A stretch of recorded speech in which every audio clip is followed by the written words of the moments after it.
Ooh.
Hello, everyone.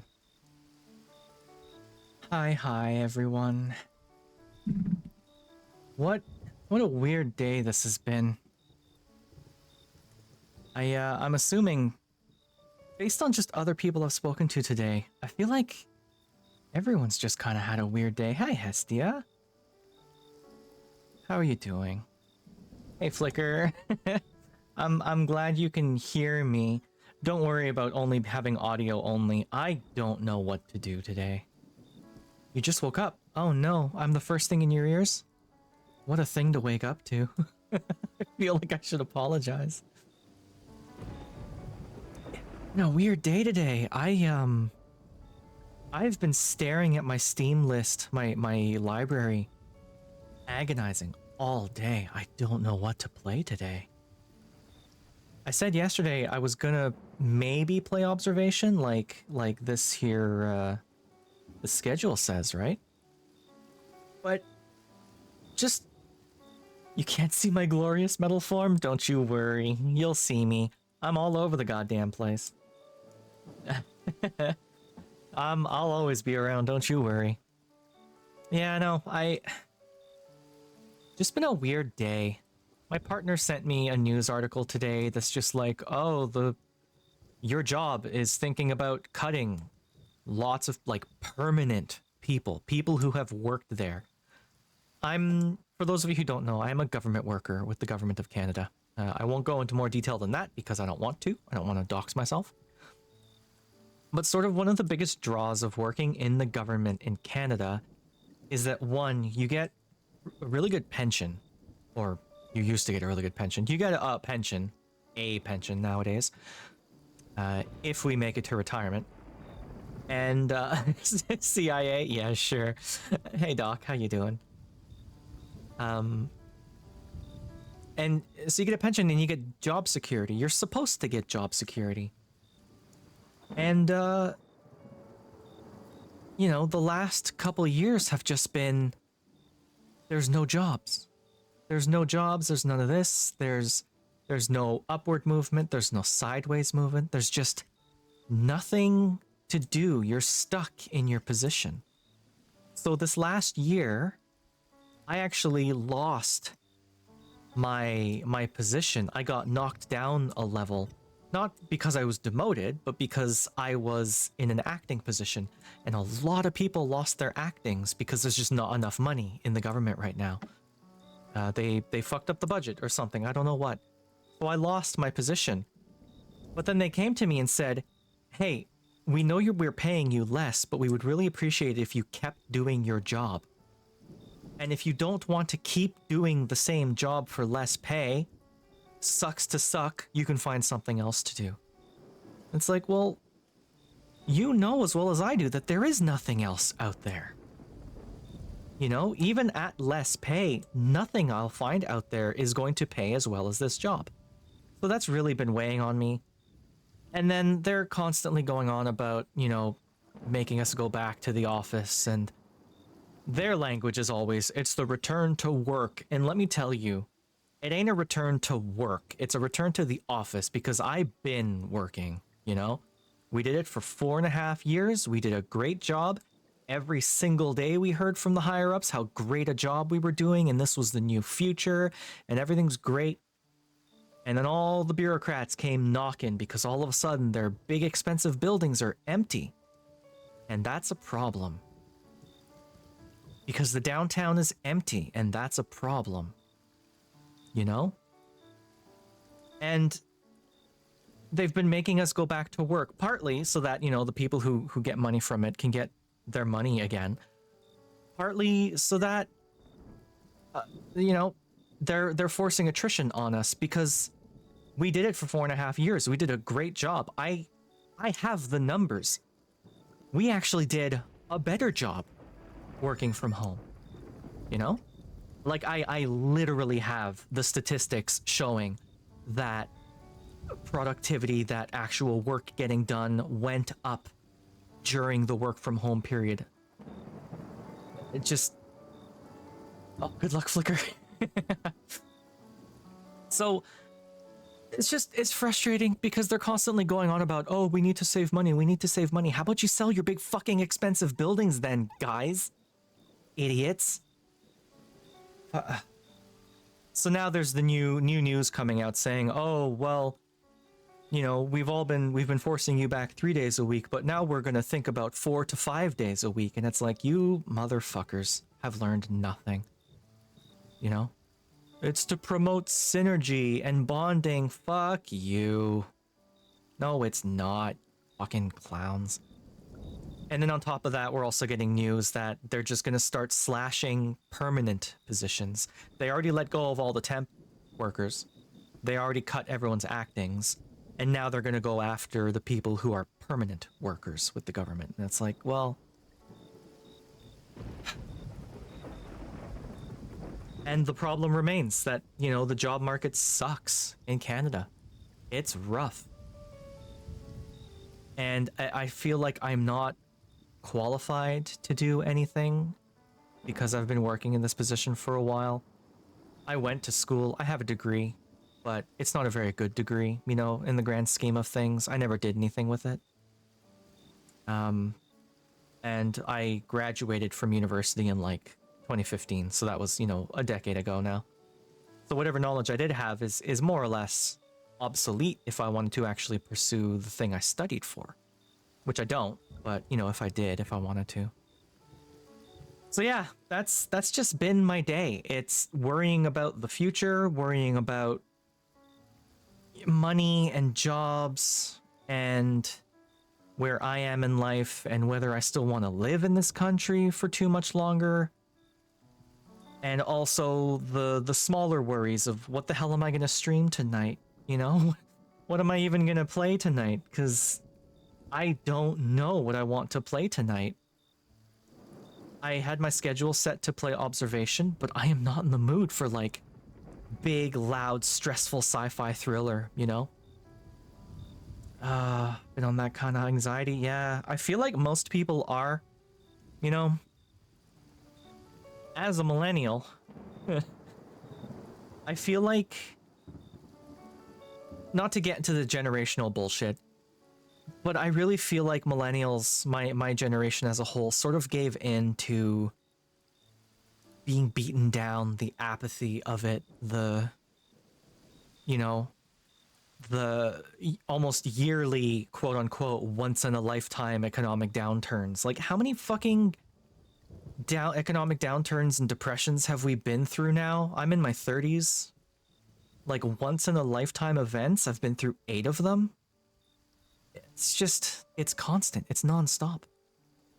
And it's so tiring. And it's the shittiest thing, but I really hope the next generation is figuring it out. I've seen some stuff from Gen Z and Gen Alpha, and like, the kids are all right, you know? I'm a little concerned that, you know, sort of meme culture and internet culture, quote unquote brain rot, whatever. The term is stupid, but you know what I mean, right? Like, it is leading some people to take for granted some of the things we have because they're doing it for the meme or whatever. Like, I know more than a few people who voted against their best interests because, haha, the memes. And it's like, I get it, but also that ain't it, guys. Like, yeah, I hope you figure this out sooner than later. Desty. Yeah, I know. But like, I've seen enough stuff to think, you know, the kids are all right. But then at the same time, how many generations is it going to be where it's like, oh, well, we're throwing in the towel. I hope the next generation has it. You know, just keep passing the buck. And it's just, it's weighing on me, you know? The horrors of reality just keep going.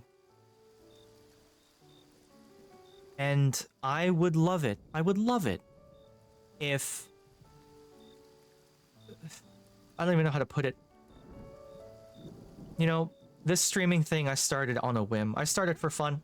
I have a lot of fun with it. Like, you can see my setup here, my little OBS setup with all my movable things going on, and I can move stuff around, and you know, I can do fun shit with all of it, and I like doing this kind of thing.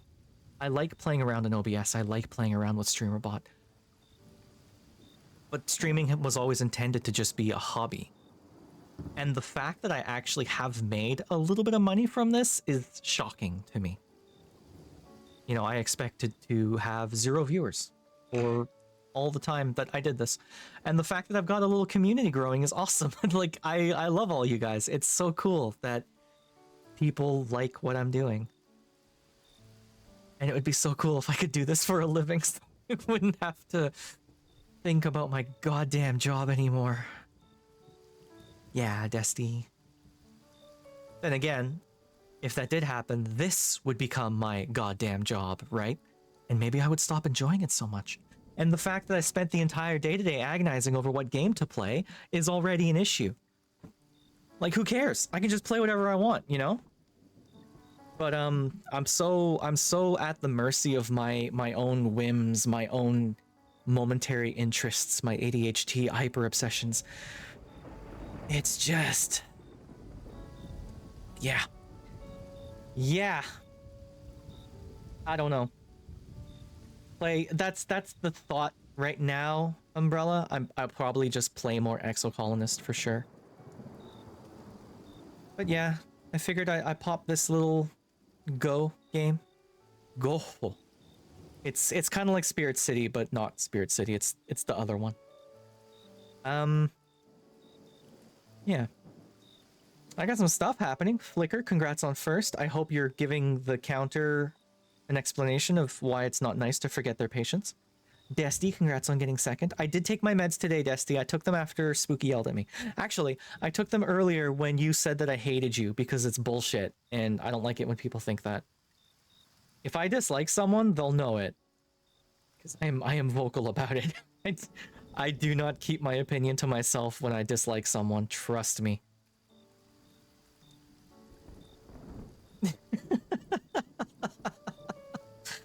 I'm sorry, Desty. I did take my meds, don't you worry. My heart will beat for another day. Yeah. I got someone who followed me yesterday after my stream ended. That was kind of fun. Yes, thank you, thank you. You'll notice I turned off my squats and my push-ups today because I don't have it in me. I'm sorry, I don't have it in me. Playing Expedition 33 and dodging is difficult. Yeah, I played it for a little bit, and then I put it down. I do that thing I do where I put the game down and then I just sort of forgot about it. My partner got well, like a good ways through it. My problem is I don't like JRPGs, funny enough. And Expedition 33 is just a French JRPG. I don't know what it is. I have tried over and over and over to like that style of game, and they never really do it for me. I don't know. I'll get back to it eventually. But yeah, I just need to give it another try, I think. I don't know. How's everyone doing though? How are all y'all? It's Thursday, it's Friday tomorrow. We've already made it to the end of the week, thank God. I've got another Japanese lesson tomorrow. I'm worried about that. Kind of swallowing your pride and forcing yourself to speak in a language you're learning is surprisingly tough. You wouldn't think it would be, because you're trying to learn, right? Like, you have to give yourself some grace. You're trying to learn how to do a thing. But yeah, I find it surprisingly tough to do. I just hate sounding like an idiot, you know? And if I'm speaking a language I don't speak, then I have to dance around what I know what I know I want to say. Like, I've got the thought in my head, but I don't know how to get it out. I don't know how to word it. And then I personally have this issue where I like I don't want to say sophisticated sentences, but more complex than, you know, subject, object, verb, period. Subject, object, verb, period, you know? First learning English, being so embarrassed to speak to native speakers, and now I forget Danish all the time. Yeah. Yeah. I am jealous of my European friends who grow up learning like 6 different languages. You know? I've got a friend in Denmark, I believe, and dude just speaks 7 languages. You know? English, French, German, Dutch, just all of them. It's crazy. It must be nice. It must be nice growing up with more languages. I am happy that I am bilingual. I do speak French, or at least I speak enough French to make myself understood. My French is better than my Japanese. Trust me on that. You've had 5 years of German. You speak no German. Joke's on you. I know half of 4 languages. I mean, Dusty, you're communicating with me in English very, very well right now. And I know you speak other things. Yeah, you need to give yourself more credit. I speak English, and I can speak French if you put a gun to my head. And that's about it, you know? And I'm working on Japanese. Obviously, I'm working on Japanese. I've never heard you no. But you type well enough. And that's worth something. I think that's worth something. I've been given no reason to think that you aren't anything but fluent. Even if you have an accent, you know? Because accents are fine. No one's gonna give someone well... Good people aren't going to give people shit for having an accent. Because an accent is just, you know, whatever. I love the saying, when you speak to someone who's monolingual and just very, very arrogant about that specifically. You can't even write English, Desty. What are you speaking to me in then right now? What language are you speaking to me in? Because, correct me if I'm wrong, this is English. I think you're speaking to me in English right now there, Desty. You can't lie to me. I may not be very bright, but I know English when I see it. You can type, not write. That... Desty, it's the same thing. Pencil and paper? What?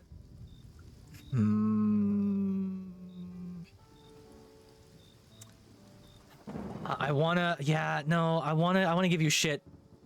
But, like... I get it. I get it. I do get it. I can read Japanese. I can type in Japanese. But if you gave me pencil and paper, I could not write Japanese. So I'll give you the benefit of the doubt here. But I still think you need to... Too far down. I still think you need to give yourself more grace. Dusty, you need to be nicer to yourself. Just doesn't work. No, I get it. To be fair, I also can't write in English. It's been so long since I've had to write anything, like physically. I used to have good handwriting in grade 2, and then it went away. And I have not had good handwriting since. Yeah. Languages are crazy though, right? I remember reading somewhere, if you stop using a language regularly, if you just like, if you don't interact with a language, if you don't engage with a language, you start to lose it in just 2 weeks. It takes 2 weeks of not using a language to begin losing that language. It's not an on or off switch. It's not like 0 to 100, like, oh, it's been 2 weeks since I said the word butter. Now I don't remember how to say butter anymore. I don't remember how to say my name, you know? But you slowly start to lose ability. And that's crazy to me. It sucks. I wish it was like riding a bicycle. I wish you could just learn a thing and just know it forever. You know? Like my dad is Mexican. He lived in Canada for so long that he basically lost touch with his family in Mexico. And then 1 year, like, reconnected with all of them. And I remember one day coming upstairs and seeing him on the table staring at the wall, just, 1,000 yard stare kind of thing. I said, "Hey, Dad, what's up?" He goes, "I just spoke to my family in Spanish for the first time in a few years, and they told me that I sounded like a foreigner. They told me my Spanish was bad." And it's like, oh shit, I'm sorry, Dad. You always think in Dutch so you don't think you'd lose it. That is fair. That's the thing. My dad stopped thinking in Spanish. Like, he told me he remembers when he started dreaming in English, you know? So yeah, you gotta keep up with it. It's easy to lose. My first language was French. My native tongue is French. And I've lost it, you know? I mean, I say I can speak it if you put a gun to my head. I guess I could. But I'm definitely not fluent in it. I wouldn't call myself fluent in it. Yeah. Yeah, I don't know. If I'm not careful, this is just gonna be a yapping stream. Just hanging out and talking shit. What are we thinking? I mean, the choices today were either going to be observation, which I am not in the mood to play right now, or more Exocolonist, or let me pull up my Steam list. What else have I got? Yeah, I was looking at like Magical Delicacy, because that's a nice chill game. That might be fun to play. Oh, I missed some stuff in chat. Your dad's English. Held a grudge about him not teaching your brother and you growing up. Felt so much pressure when speaking English to family. Your father would get so mad about your accent. That's bullshit, Umbrella. What the hell? See, my dad didn't teach me Spanish. So my dad's Mexican. I don't speak Spanish, you know? Even still, I don't speak Spanish. I never really put in the effort to learn it on my own. But he coulda. He coulda taught me Spanish.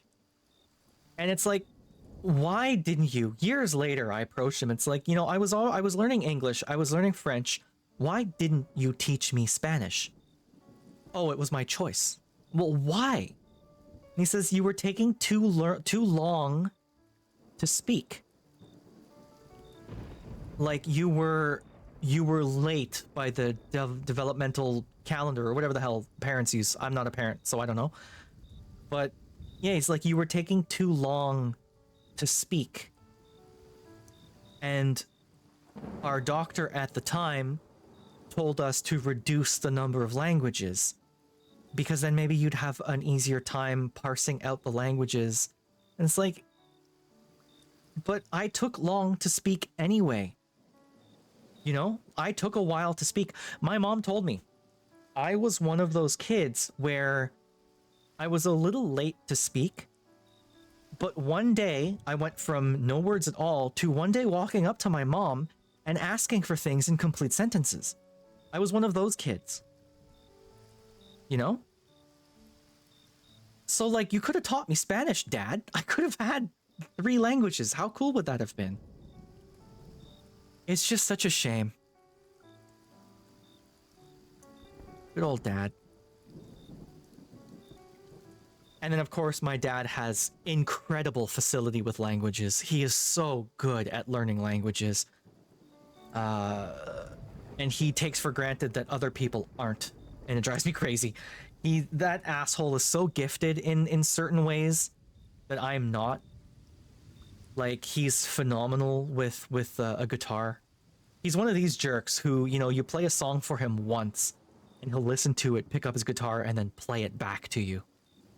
First time he's ever heard it, he just, by ear, he knows it. Incredibly good with languages.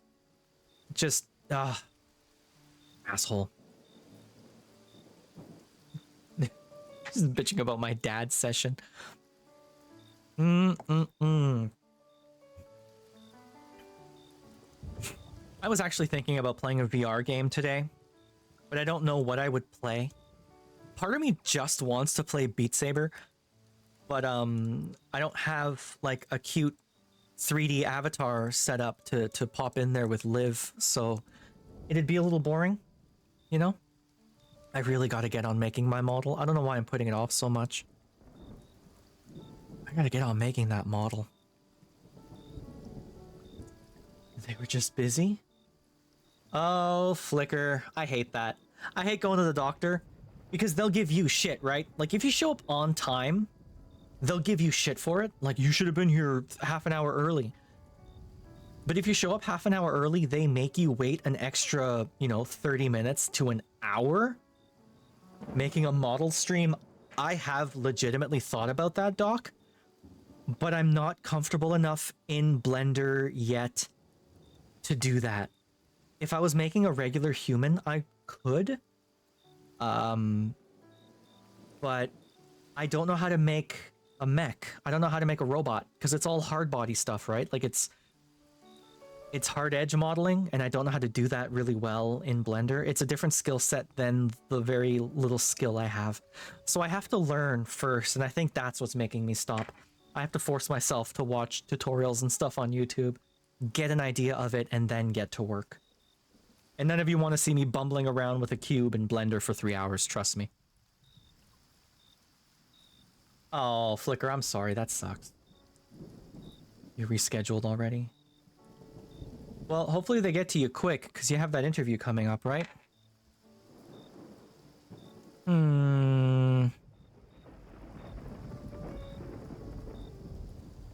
Watching tutorials on how to make hard body in Blender on stream.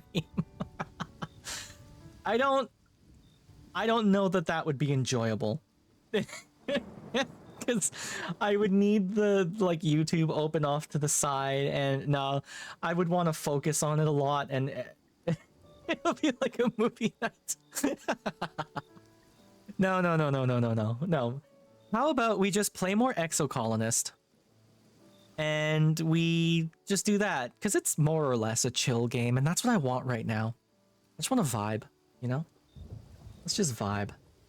So let's do this, put that away. Close this. I don't think any of you can hear the game anymore. Quit that. Play this. 35 minutes away from your house and less than 30 minutes to the interview. Okay. That's not so bad.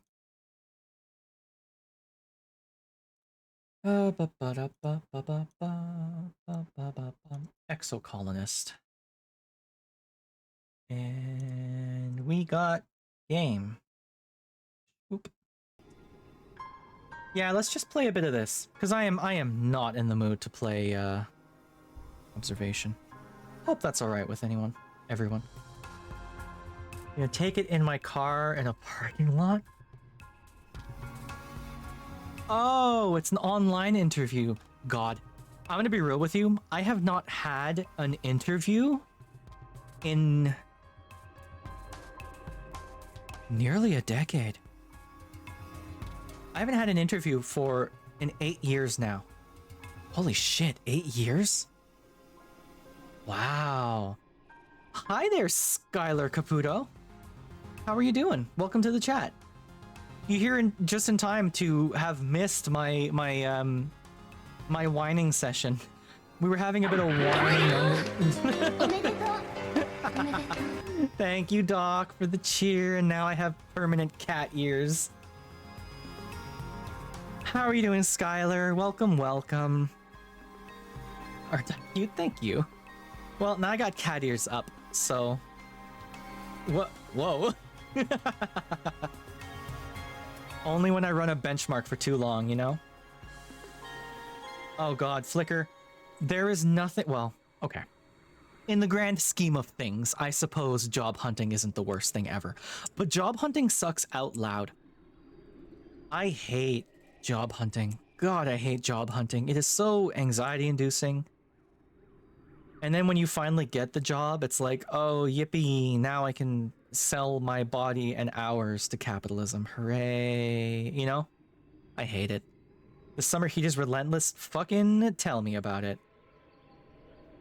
Do I like anime? Which ones are my favorite? I do like anime quite a bit. Alright. I do like anime quite a bit. What are my favorite ones? Good question.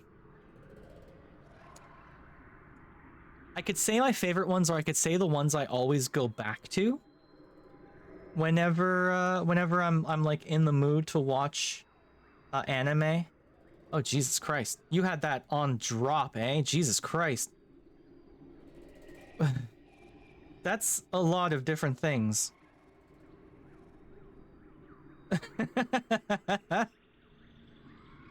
Well, sure. I don't know what to do with this information, Skylar. That's definitely, yeah, 100%. You had that copy paste like ready to go on your clipboard. Ready to drop that.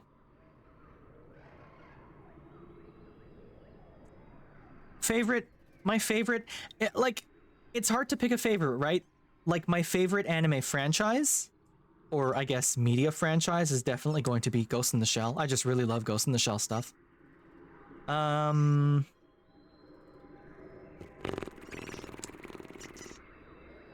Whenever I'm feeling off and I don't know what to do with myself, I'll like go watch like Flying Witch or Barakamon, or, you know, stuff like that. Like easy watching. Is that my room? It is. Yeah. It's my bedroom in this space station I live in. Oh god, good luck with that. How many episodes does that show have? Like 800 now? Wait, I'm thinking of One Piece and Naruto. No, Bleach is an okay amount, right? Like, it's still a lot, but yeah. I'm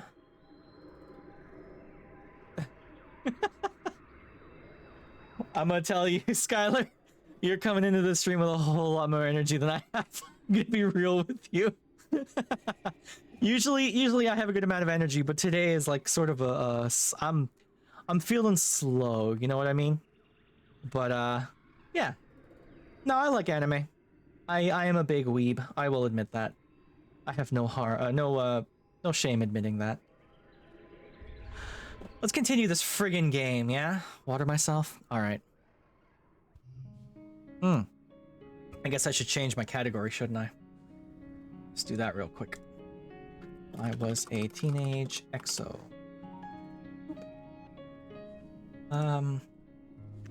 There is a plan, and its name is tragedy.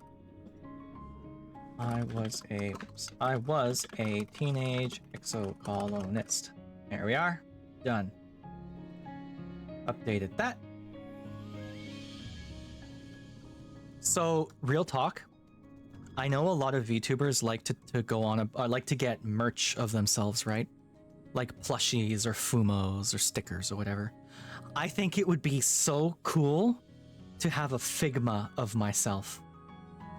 You know? No Funkos. I don't fuck with Funko Pops. Awful. But I would love a Figma of my character. How cool would that be?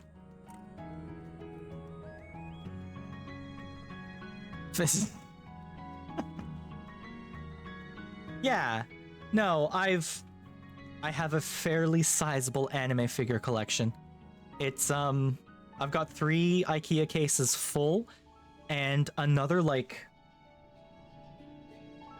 10 or so figures still in their boxes because I don't have enough room to put them in the case. I've got a lot of figures. I've been collecting them for years and years. Head pat. Hi, Clam. Oh, that's right. I'm stressed all out. All right, we need to rest this month. Let's relax. Okay, so heads up to people who are new here. This is a game that I have to narrate, so if you don't like my voice, now's the time to leave. You're relaxing after hours when Auntie Seaton pops her head into the lounge. The kitchen, she announces in an artificially sweet voice, is looking for someone to help with part-time cooking duties. Someone young, someone responsible, someone organized. That ain't me. I have 4 organization. Someone, she stares pointedly at the teens in the room, who might have too much free time on their hands. Or he needs an organizing of 20? Definitely not me. Avoid eye contact. Stress rests for a month. Yeah. She is pretty. The people in this game are very pretty. All of them. In different ways. God, I wish I could rest for a month. My partner and I are planning another trip to Japan next year, like around November-ish. And we're thinking of going for 4 weeks this time. We did 3 weeks last time. But we're thinking of 4 weeks this time. And hopefully we can figure that out. We're gonna go up to the Tohoku region. So it should be really, really cool. How dare? Yeah, I know. That means you're gonna be free of me for a whole month. How can you handle it? Oh no, the Vintage Story. Well, you know, Clem, you, Aza, and June will be able to continue playing Vintage Story because realistically, I don't bring much to the table for our Vintage Story group. Like, June does the hunting, and you and Aza both have animals to feed. All I do is hammer metal. So realistically, you could play without me, you know? Anyone can hammer metal. You took the month off. What would you like to forget? Neither of these. I like both of these. Keep all my cards, please and thank you. You got the knowing with the tools, you'd be helpless? Nah, you could figure it out. It's easy. You're getting older. It's that magical time in your life full of discoveries and possibilities when children become adults and their bodies change in weird, wonderful, and often embarrassing ways. When you were younger, Congruence gave your class a frank presentation about preparing for the changes your bodies would experience in the next few years. Which parts of the presentation was relevant to you? Oh shit. None of it. I'm like a doll down there. Okay, so here's the question now. I think now I am actually choosing how I'm going to look. So this is going to be interesting. What is vintage? Yeah, it's like Minecraft, but extra, like extremely extra. So I'm gonna leave this screen up on screen for a second. In like this is the way I can explain it best. In Minecraft, you want to make a pickaxe, right? You get some iron or whatever. I don't remember what metals are in Minecraft. And you slap like 3 of them together plus a couple sticks and you get your pickaxe. In Vintage Story, to get a copper pickaxe, you need to find copper nuggets, you either by mining them up or by panning for them in sand. And I'm not going to talk about iron. Iron is a whole different beast. To make a copper pickaxe, you find the iron nuggets, you collect them. You need to go to the forest, cut down all the trees there, put them into a burn pit to turn them into charcoal. And then you can find clay. You use clay to make crucibles. And then you have to fire the crucibles. It is actually based off of a mod for Minecraft. It's based off of a hardcore mod for Minecraft, and it split and became its own game. But yeah, like you need to make crucibles out of clay, and you need to fire the clay to make it hardened, and then you fill the crucibles with metal, and then you use the charcoal to melt the metal, and then you pour those into molds that you've cast, and then you strap that to a stick, kind of thing. Yeah, exactly. They're the ones who made Vintage Story. It is so much fun. I love Vintage Story. It's such a good game. Yeah. Well, now that's an interesting word to get blocked, Automod. Hey, Skylar, do you want to take a guess at what word got you auto-modded there? Because that's ridiculous.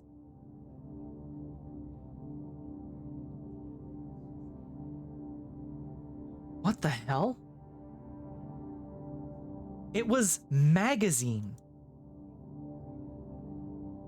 Magazine got this message auto-modded. Hey, Automod, you feeling good? Are you alright? Yeah, I don't know. That's fucking weird. I don't need to. I'm one of these. Thanks to gene tech, your body doesn't need to conform to expectations for sex and gender. It's the future! It got it again. How is magazine a bad word? I don't fucking know. I guess like a gun magazine? Yeah. But like, come on. Come on, you know? Whoops. Reading too fast. You and your friends giggled your way through Congruence's presentation and left with a new appreciation for the wonders of the human body. Puberty had felt like something that would happen so far away, so far in the future that it didn't apply to you. You put it out of your mind, even as you noticed Cal's voice begin to drop, or Mars starting to dress differently. Until one morning you wake up and something feels different. Oh. You can tell you're in a weird mood before you even open your eyes. The sound of your parents moving around your quarters irritates you. Why can't they be quiet? Why do you all have to live in the same room? Can't they just leave you alone? You throw back your privacy curtain and snap at them to shut up. Your mom and dad blink at you in shock for a few seconds. Then your mom's face goes red. Excuse me, kid? You do not speak to people like that. We're in puberty now. Oh, that's so funny. Screw off. You're not the boss of me. You're not my real mom. Your mom opens her mouth to yell at you, but your dad raises his hands for peace. Hey now, let's walk it back a bit, he says diplomatically. Lon the Stepinator. Fucking stupid name. Lon the Stepinator. You can't expect total silence when we all live together like this. If you're cranky in the mornings, you need to go to bed earlier. Teenagers need more sleep.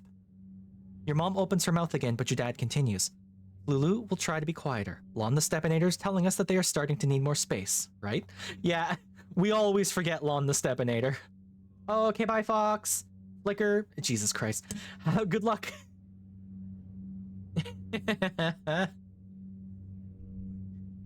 Oop.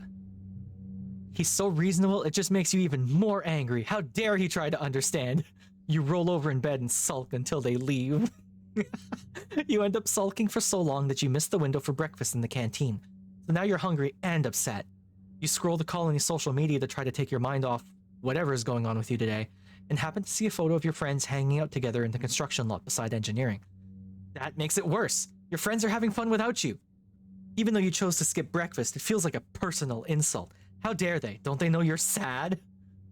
Jesus Christ. What is gained status? Hormones. Rebellion increases are tripled because of my hormones. Oh my god. You have some manga you want to collect? You wrote a whole manifesto? Me too. There's a bunch of manga I want to collect. I've actually got a fairly good collection of Japanese manga because I'm trying to learn Japanese. I've got a few. I've got my favorites, I should say. Two of my favorites. I'm missing one set, but I'm having trouble finding the first few volumes of it because it's been out for a while. But yeah, I'll get it eventually. The one I'm missing is Gekkan Shoujo Nozaki-kun, the monthly girls Nozaki-kun. Fucking love that story. They're all so stupid. I love every character in that manga / anime because they're all dumb as rocks. God, I love Gekkan Shoujo Nozaki-kun. It's so good. What is happening? You feel on the edge today, like everything that happens feels so unfair and tragic. Like you want to punch stuff and then cry about it. Like you want to be left alone, but you also desperately want attention. It feels like a fount of new energy is starting to bubble up inside you. Dangerous, uncontrollable energy. Welcome to puberty, Lon the Stepinator. Did you know that Free and Skate the Infinity don't have a manga form? I did know that. They are both anime originals.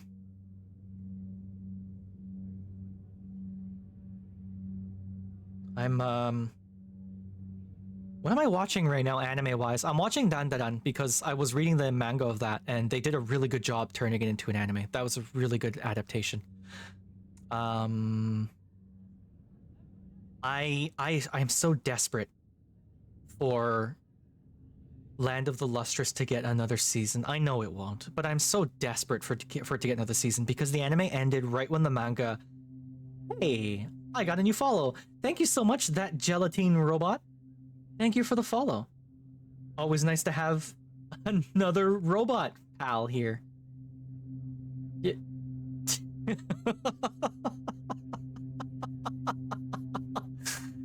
Skylar, I know you didn't intend for it, but you just made me feel so old. I watched Inuyasha as it was airing as a kid on YTV. In Canada, we had a children's TV channel called YTV. I watched it. How dare? How dare you show up to my stream, you follow me, and then you shoot me? How could you? I'm gonna... It's bad. Bad. Yeah, no. Actually, Inuyasha, funny enough, Inuyasha is the anime that, one, got me into the subs versus dubs argument. And obviously subs is the correct answer. Objectively, subs are better. And it's also, it's what taught... No, I don't know. Doc...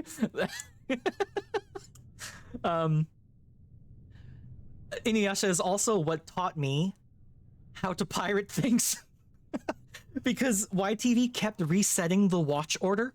Like, you'd get, 15, 20 episodes deep, and then it would go back to episode 1 week for no reason. And I was getting so tired of it that I learned how Napster worked. I learned how Kazaa worked, So, yeah. Hi, I'm 36 years old, and anime taught me how to pirate things while keeping my computer free of viruses.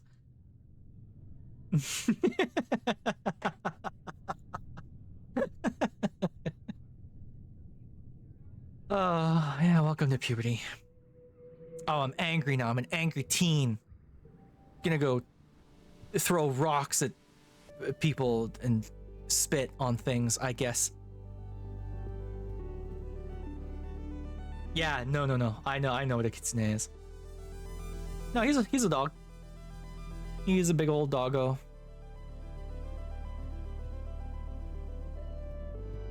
Yeah, Skylar, what's up? I don't make a secret of that. I am 36 years old. Hi there. I gotta say right up at front, this is an 18+ stream, and it's not because I'm like doing anything not safe for work or anything. It's just I am 36 years old and I don't want to interact with minors. You're 26? Well, you're getting there. You'll get there eventually, don't you worry. One day you'll look back at when you were 26 and think, fucking hell, I was that young? And like 36 isn't even that old. I refuse to say 36 is old. What am I doing with my life in this game right now? How is my shit? Combat's pretty good. Toughness is pretty good. I want to work on my bravery some more. So let's go on an expedition. Boop. Boop. Let's survey these plains. Oh god, yeah. No one's gonna stop me from loving the shit I love. Absolutely not.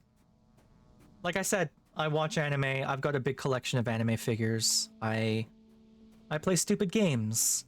I watch things that make me cry. Like, it's whatever, I'll live my life the way I want and none of you can stop me. Try to stop me. There's a log right there. Ooh, I want it. So we made a pretty good amount of exploration progress last time we played this.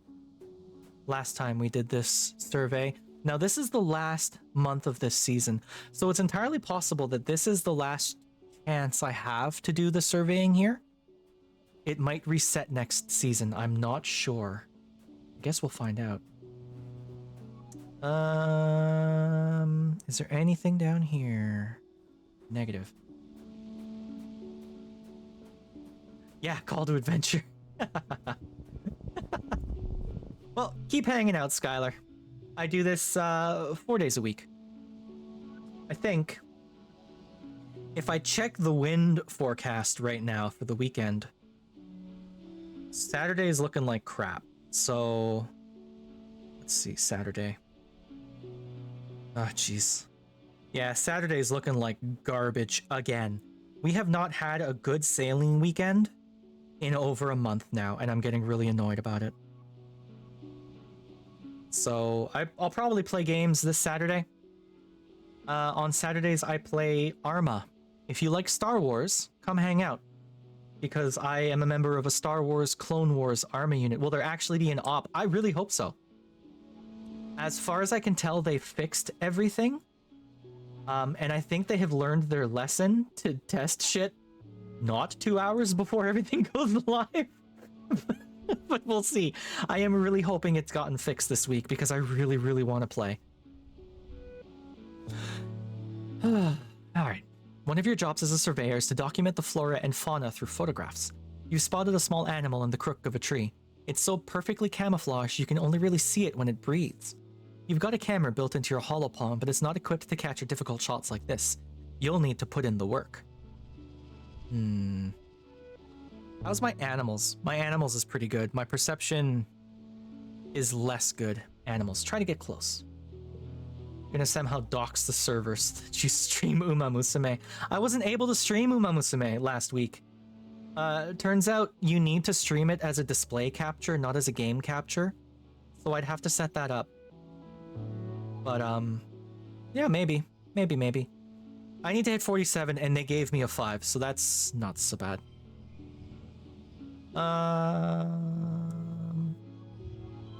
15? Yeah, why not? So the 5 is always going to be there. That's crazy. Put that there. 3, 5, 6. And how about another 2? 21 is not so bad. Now I need to hit 11. Yeah. This is going all right. +2 to card next to the 7.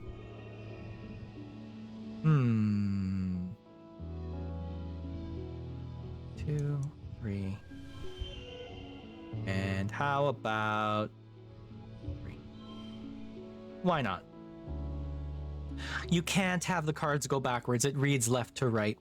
But because this guy was locked in here, I couldn't really do anything about it, you know?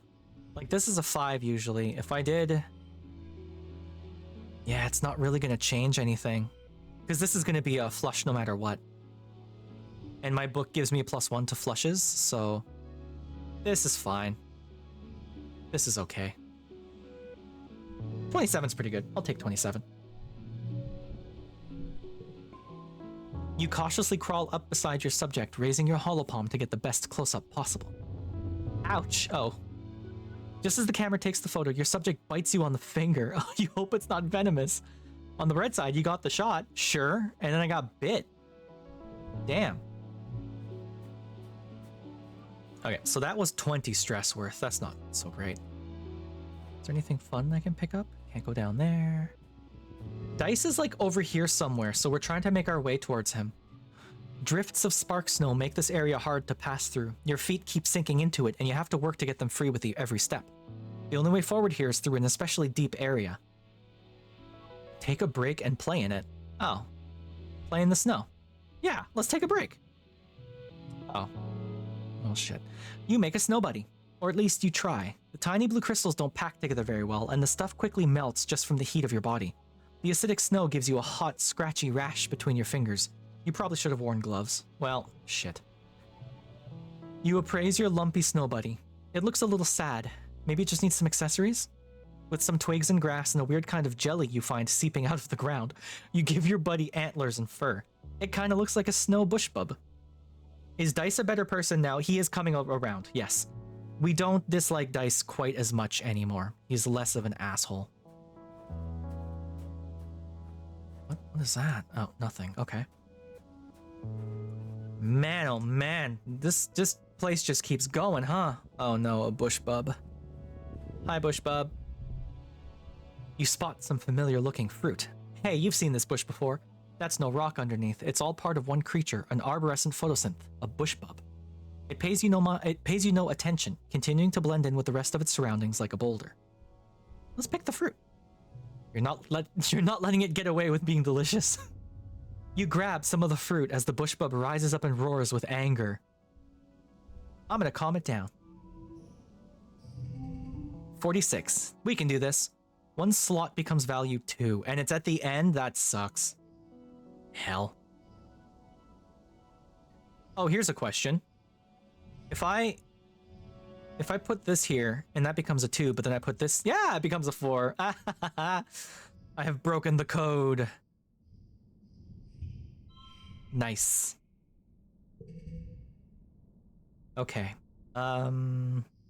let's not waste that.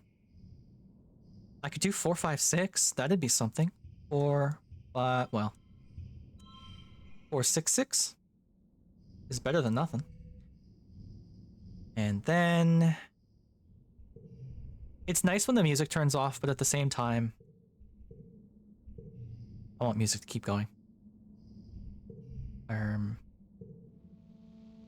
There we go. Oh no, I have ads coming up soon. I'm sorry, everyone. This becomes a 2. This is -2 to neighboring cards. Oh, to minus talkie cards. Okay. 2, 2, 6. Yeah, that'll do. I'll take that. Okay, I have ads coming up in about 10 seconds.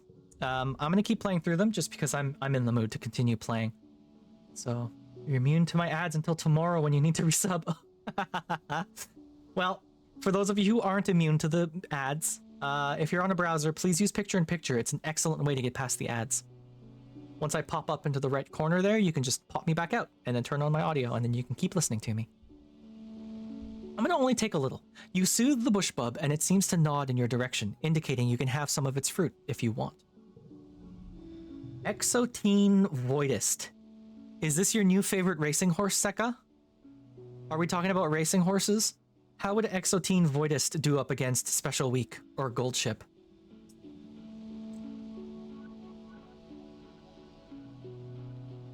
But we could be. We could be talking about Hanses, Sekka. Don't you want to talk about Hanses?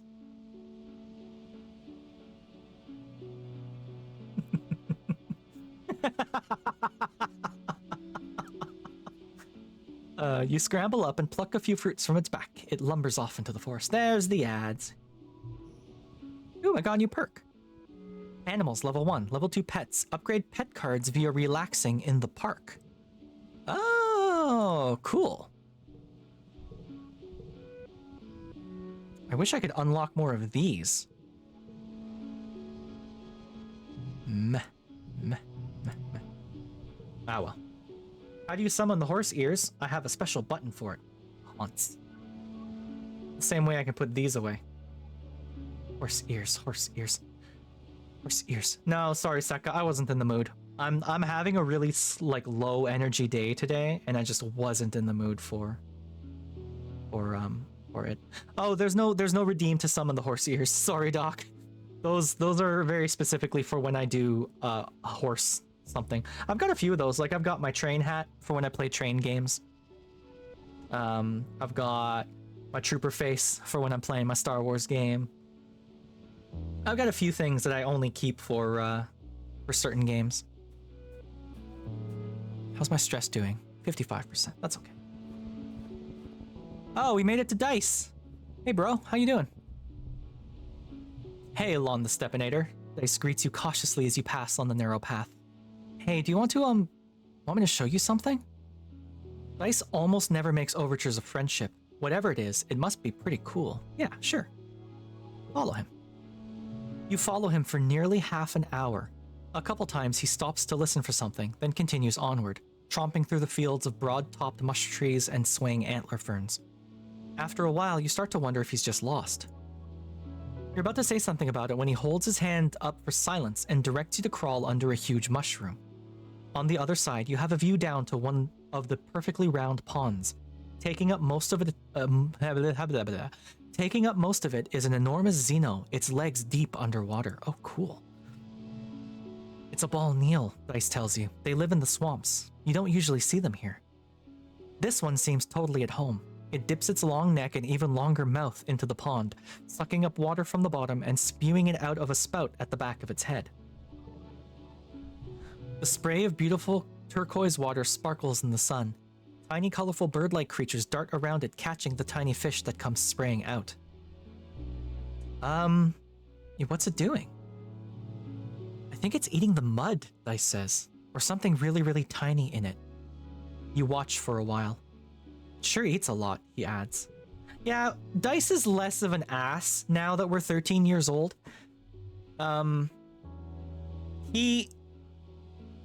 he can leave now. He's a member of the expedition, the expeditionary group.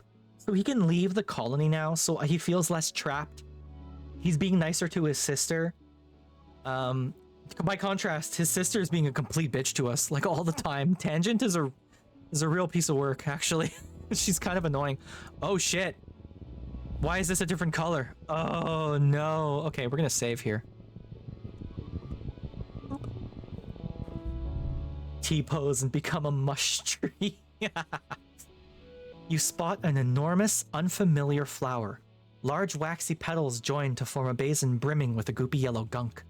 The ads are done. Welcome back, everyone. I also like Tangent, Umbrella, but she's real shitty to us. She doesn't like us very much. Our friendship is a 20, which I guess is okay. But like, our friendship with Dice is the same, and Cal, basically. The only people we're not friends with explicitly is Mars. But like, Anemone is very much our friend. And yeah, I don't know, like I wanted to like Tangent, but she's kind of shitty to us. Next time I play this, I think I'm going to focus on being Tangent's friend more. Just to change it up a bit, you know? Yeah, welcome back from the ads also, everyone. Hi. Welcome, welcome. The entire thing has a sticky melting look. The awful smell of the juice permeates the area. It's like something died in there. Put your hand in and feel drink the goop. Drink it.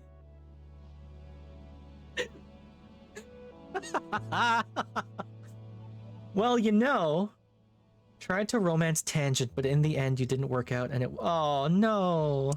That's sad. Yeah, no, I went up to talk to her a year ago in game.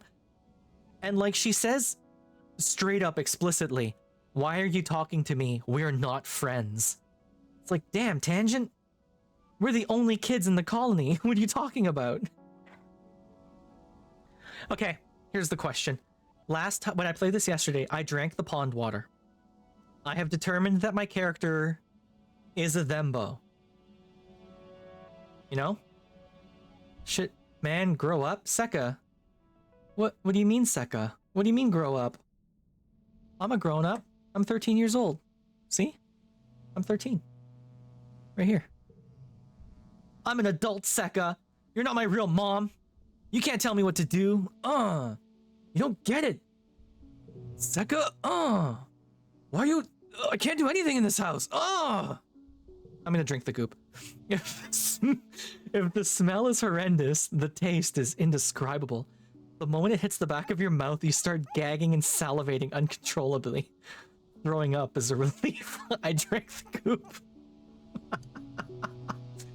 Despite your initial discomfort, when you're done emptying your stomach, you realize you feel incredible. Like you've been totally cleansed inside and out. You feel invigorated. Y'all, I found natural ipecac. That's maybe good. Actually, maybe that might actually be a good thing. I found some natural ipecac. Oh shit. All your noise attracts a nearby bush bub. It comes scurrying out of the bush, growling and cackling at you. Defend yourself.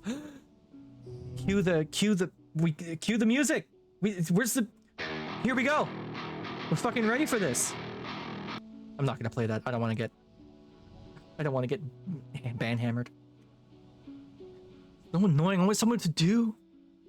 Be a grown-up, no more rules, just work, depression, paying bills, doing taxes.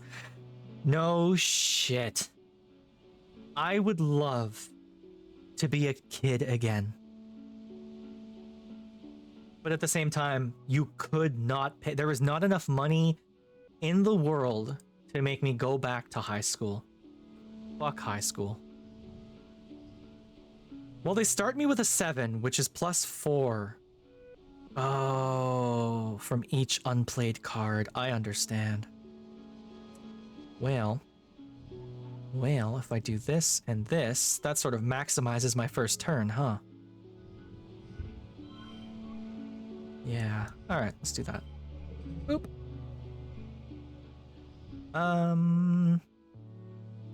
Set neighbors to this value. If I do this... No, that's pulling off a lot of stuff. If I do... this... That'd be 5, 6... And then I wouldn't be able to do anything really from there. 4? 4 might be nice. I mean, I've beaten it. So now I just need to do something else. Set neighbors to this value. How many 1s could I get in here? Or how many 2s could I get in here? 2, 2, 2. And then... all cards under 2 become 2. +1 to challenges. See, this would be 4. Now here's a question. Oh, if I did... so I can get 20. I can get 23. 23 might be the best I can do. Yeah, I think 23 is the best I can do. Yeah, that's fine. We'll take that. Apparently it wasn't. The best score could have been 25. Damn, that sucks. The funny creature rears up and stomps the ground intimidatingly, but by reading its body language you realize it's just trying to move you away from the big flower. You back away slowly, talking softly to it. Good, Bushbup. You can keep your gross stink flower. It's all yours, buddy. Keep exploring. Ooh, what's this thing? You've reached the end of this area. Keep exploring. Okay, cool. This game is really cool. Oh. Oh, I'm literally done this area. Oh. I understand. So I've finished it then. Okay, cool. I guess I'll go home then. Whoop. You spent the month exploring. +3 to perception, +1 to animals. Yeah, I'm building a thembo. I'm gonna be really strong, but kind of dumb. I'm amused that mushwood exists. I really made up that mush tree thing. Yeah, no, mushwood's a real thing. I've got a few of them actually. Look at all my mushwood. Mushwood logs. It's Dust. Welcome to Dust, everyone. Oh, Dice wants to talk. You slip through the colony gates, feeling the breeze from the mushroom forest ruffle your hair. You look around for Dice, but he's nowhere to be seen. Maybe he went to class today? Probably not. Oop. As you're about to return to the colony, you hear what sounds like crying coming from one of the expedition vehicles. You pull back the tarp that keeps it from being blanketed with fungal spores and find Dice curled up in the cabin. He wipes his eyes and turns away. Go away, he mutters. You alright, my dude? I'm fine, Dice sniffles. Just leave me alone. My persuasion isn't good. Do you want to talk about it? Why don't you go ask my sister, he mumbles. Tang is so mature, she knows everything. I'm just a sensitive little crybaby who doesn't know anything. Kid. Dice wraps his arms around his legs and hides his face in his knees. I hate her, he mutters. Everyone thinks she's so smart, but she's just a big meanie. I hate everyone here. I hate being here. I just want to be left alone. Oh, kid, you're deep in your puberty right now. Puberty? Puberty right now, huh? Poor kiddo. Oh, I can help with the farm animals, though. Wait, what did I miss? Your dad is watching your mom work. You can practically see the hearts in his eyes. Your mom's an incredible lady, he says dreamily. True love is hurtling yourself into space with someone and hoping for the best for your children. Ew, Dad, gross! I agree. Your dad is helping two bristle slugs who have gotten tangled on each other while... well, maybe they weren't wrestling. Your dad doesn't want to go into the details. Them bugs were fucking. He hefts up the larger one, and you carefully pull apart their bristling spikes, being careful not to get jabbed yourself. 10 minutes later, they're back at it again. Your dad shrugs. The heart wants what it wants, I guess. Them bugs is horny. Ooh, mushlog. Mushlog. Mushlog.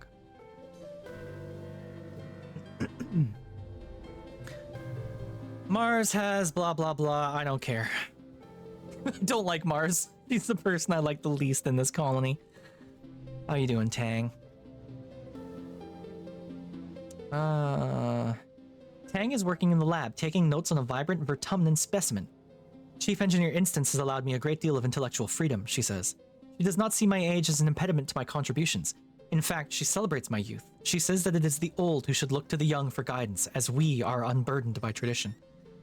Tang allows herself a rare smile.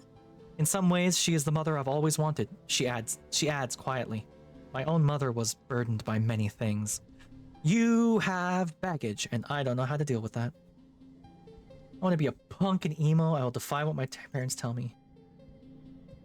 Be Mad Max, please rebel. I mean, I've been very much sort of following the path for this colony. It wasn't really my intention to be like a, you know, with the government, but yeah, I don't know what to tell you. What could I work on? Perception. My combat is really high. I want to work on my bravery is what I want to work on. I hear you have emotional baggage, but I am 13. Yeah. Already did all that stuff. Don't have to worry about it. Let's play some sports ball this month. Play sports ball. You've heard You've heard Security Chief Rhett is on the lookout for lookouts. That is, for kids to chill out on top of the walls all afternoon and count Xenos. Sounds way better than going to class, sure. He gives you a once-over, eyes narrowed. Alright, he says, look over there at the end of the field. What does that sign say? Read it out loud. Boop. You can read the sign easily. It says, if you can read this, your eyesight is 20/20. Oh, what a weird sign. What does that mean? Rhett nods in approval. Good, you pass. Come back next month and I'll put you on the roster. Oh, well, alright. Let's play ball. 2 3 3 2 2 3 2 2 3 3 5. Not even remotely close. Well, that gets me to 25. That gets me to 27. 2 3 4 5 because of that.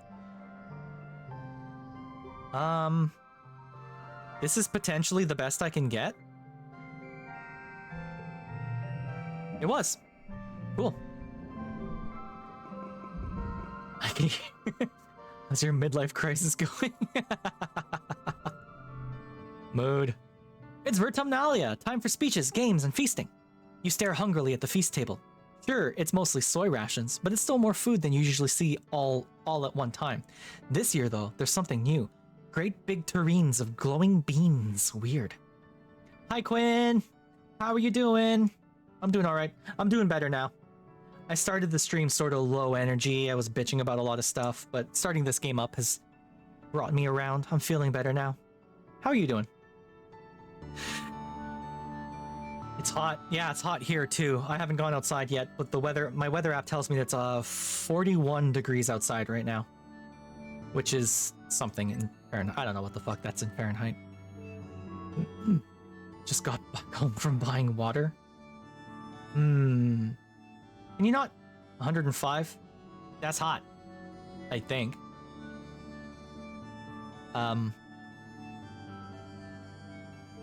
Yeah. It sucks. Yeah. It's 41 and like 80 to 90% humidity right now. It's a lot of humidity. Soon they have to give out signatures. I wish. Legitimately, if I could stream, like, as an actual career, that'd be cool as hell. Even if I could use this to supplement a part-time job, that would be super cool, you know? But I gotta keep my day job, because this surely isn't bringing in the money. I just do this for fun. But it would be really cool. It would be really cool. Let's see. You try to sneak some food before the speeches start, but Chief Engineer Instance catches you and smacks your hand away. Your mom gets really mad at her, and it causes a huge yelling match. Your dad directs you away from the table as Instant blames your mom for the way things are right now, whatever that means. Your dad passes you a soy sweet to keep your tummy busy during the speeches. He's the best. Fuck. Governor Udicott takes the stage and manages to calm everyone down. Welcome, everyone, to our 4th Vertumnalia celebration, she says, speaking through a maxophonor. Her voice has been getting weaker lately and can't reach across the square the way it used to. I'm proud, as always, to stand before you as your governor and to celebrate another year of peace and prosperity on this beautiful planet.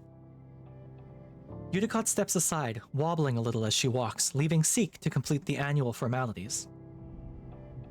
Your mom steps forward. This year's feast includes a new glow-in-the-dark food.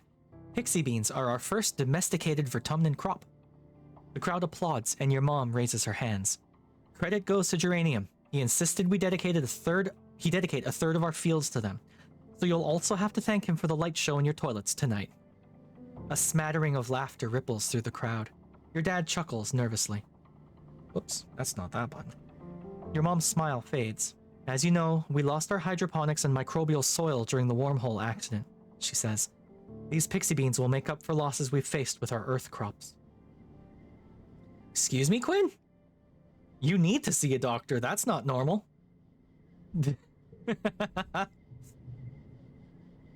Eudicott's weedy voice rattles through the maxiphoner. Thank you, everyone. Let's get on with the games.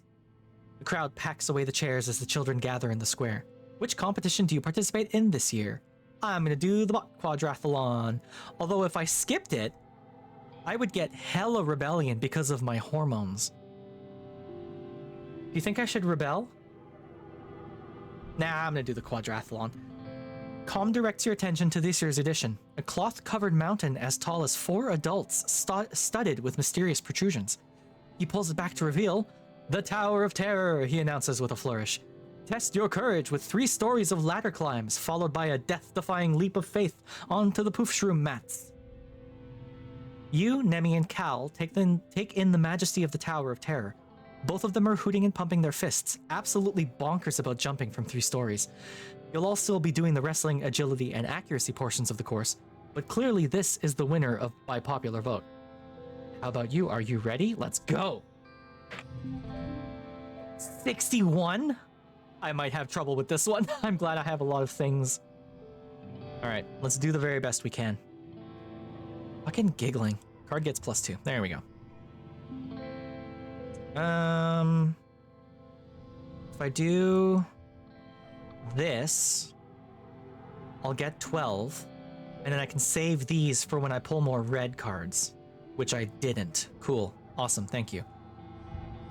That's unchangeable, so don't do that.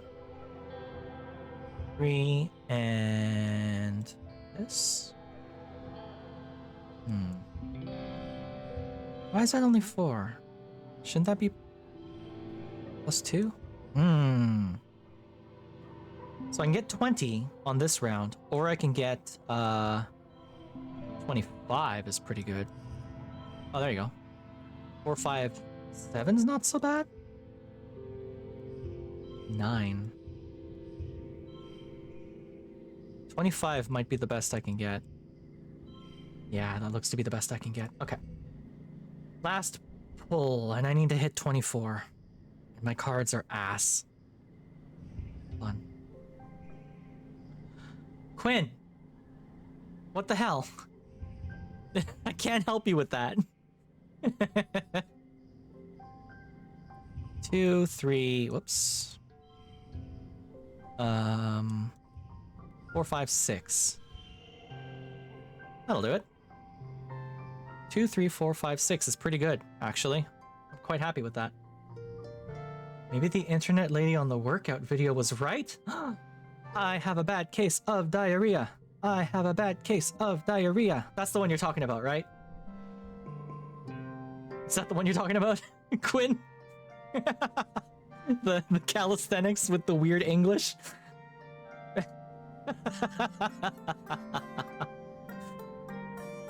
You blow through the obstacle course, the basket shooting, and the bot wrestling with ease, and you arrive at the base of the Tower of Terror with a determined gleam in your eye. I'm kinda tweaking, but pop off? No, that's a real thing. That's a real thing. God damn it, you're gonna make me look it up now, so I can prove myself. Alright, hold on.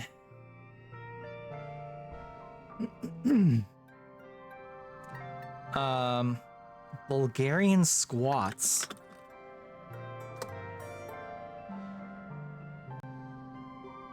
Okay, this is what I was talking about. This is what I was talking about.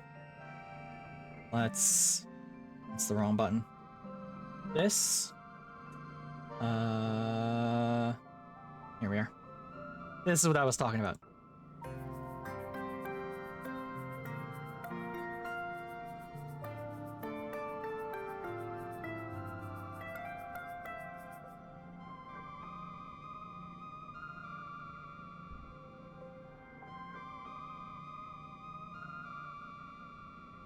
This is what I was talking about.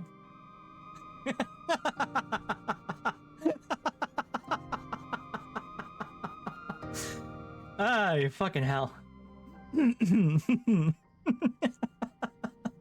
Stupid. Oh, honestly, Quinn, me too. I love eggs, but if I eat eggs, I have to be sure to stay home that day. You know? You scale it easily, of course. It's only ladders. Sure, it's really high ladders and a huge jump, but you just close your eyes and pretend you're jumping into a great big vat of pudding. Tom awards you first place in the quadrathlon. Congratulations. My favorite egg is probably, honestly, just a fried egg with a soft yolk. I want my yolk runny. I love a runny yolk. The best breakfast I ever got. Let's talk about that for a second. So, when I was younger, we went to visit family in Mexico. And we drove through the night. We drove there from Canada down to Mexico. It was a hell of a trip. We get to Mexico City, to my aunt's place, at like 3 in the morning, you know, something crazy. We drove through the night on that last little stretch. So I woke up the next day to the smell of breakfast.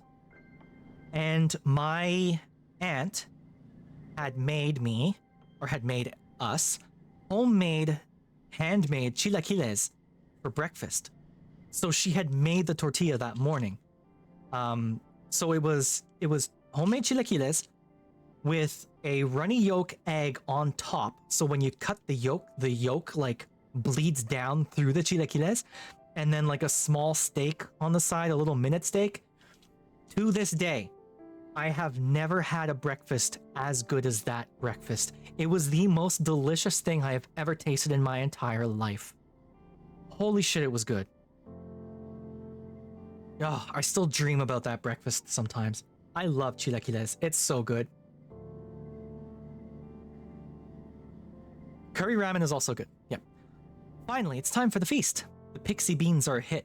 Your parents keep touting their many benefits. They grow well here, they're super nutritious, taste great, they're really versatile, and kids love their bright multicolor glow. Your rumbling stomach has made you grouchy. Your parents won't let you eat until they finally stop bragging about their dumb beans. You consider the options. Pixie bean soup, pixie bean salad, pixie bean chili, even pixie bean aquafaba dessert. Everything glows in the evening twilight. You sullenly shove your pixie bean everything around on your plate. You don't even want to eat them anymore. Stupid beans, stupid feast, stupid games, stupid everyone, Every time someone turns to talk to you, especially about how great these beans are and how great your parents are for growing them, you just get more irritated. They're just beans. It's like they love these beans more than they love you. You're probably just hungry. Hi, Divvy Up. Welcome. Thank you so much for the follow. Oh, you know, Doc, you know what you've done, Dr. Octagonopus? You have made everyone think that I'm a cat girl robot. I'm not. Hey, Divvy Up, this is what I usually look like.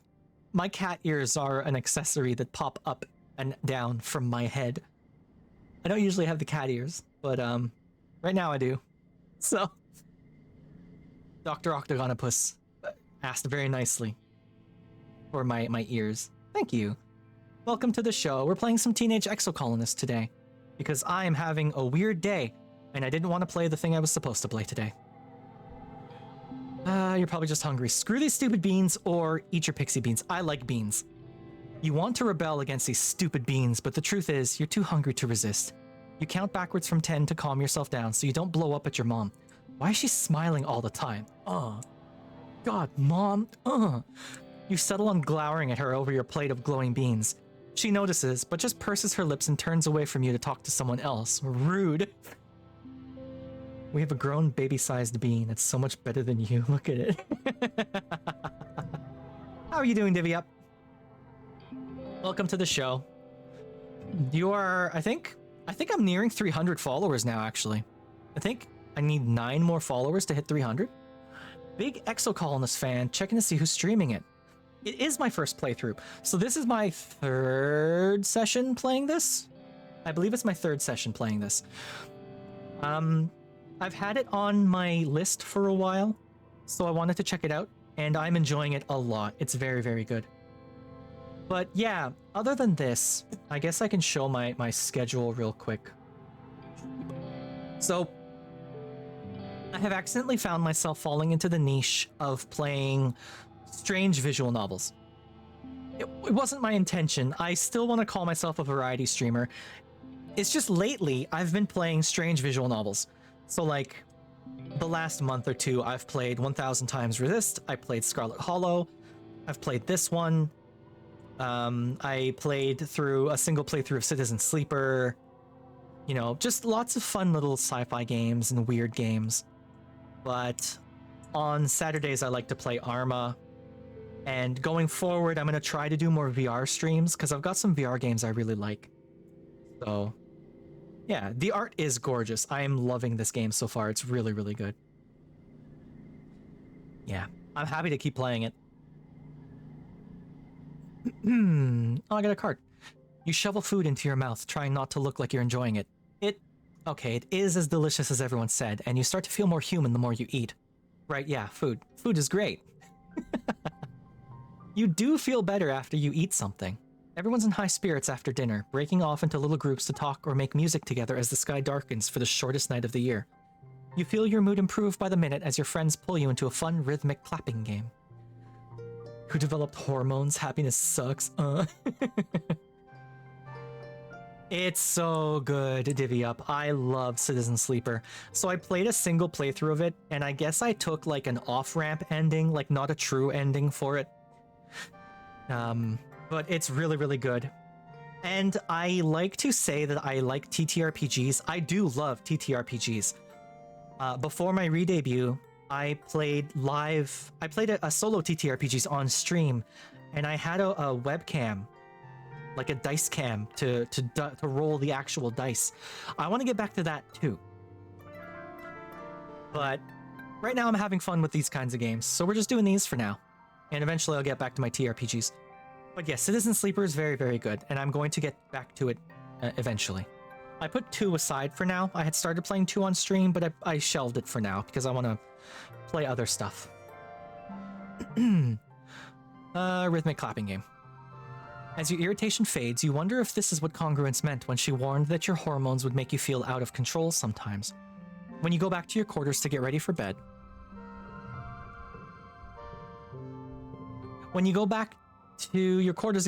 your dad gives you a big hug. It's exactly what you needed.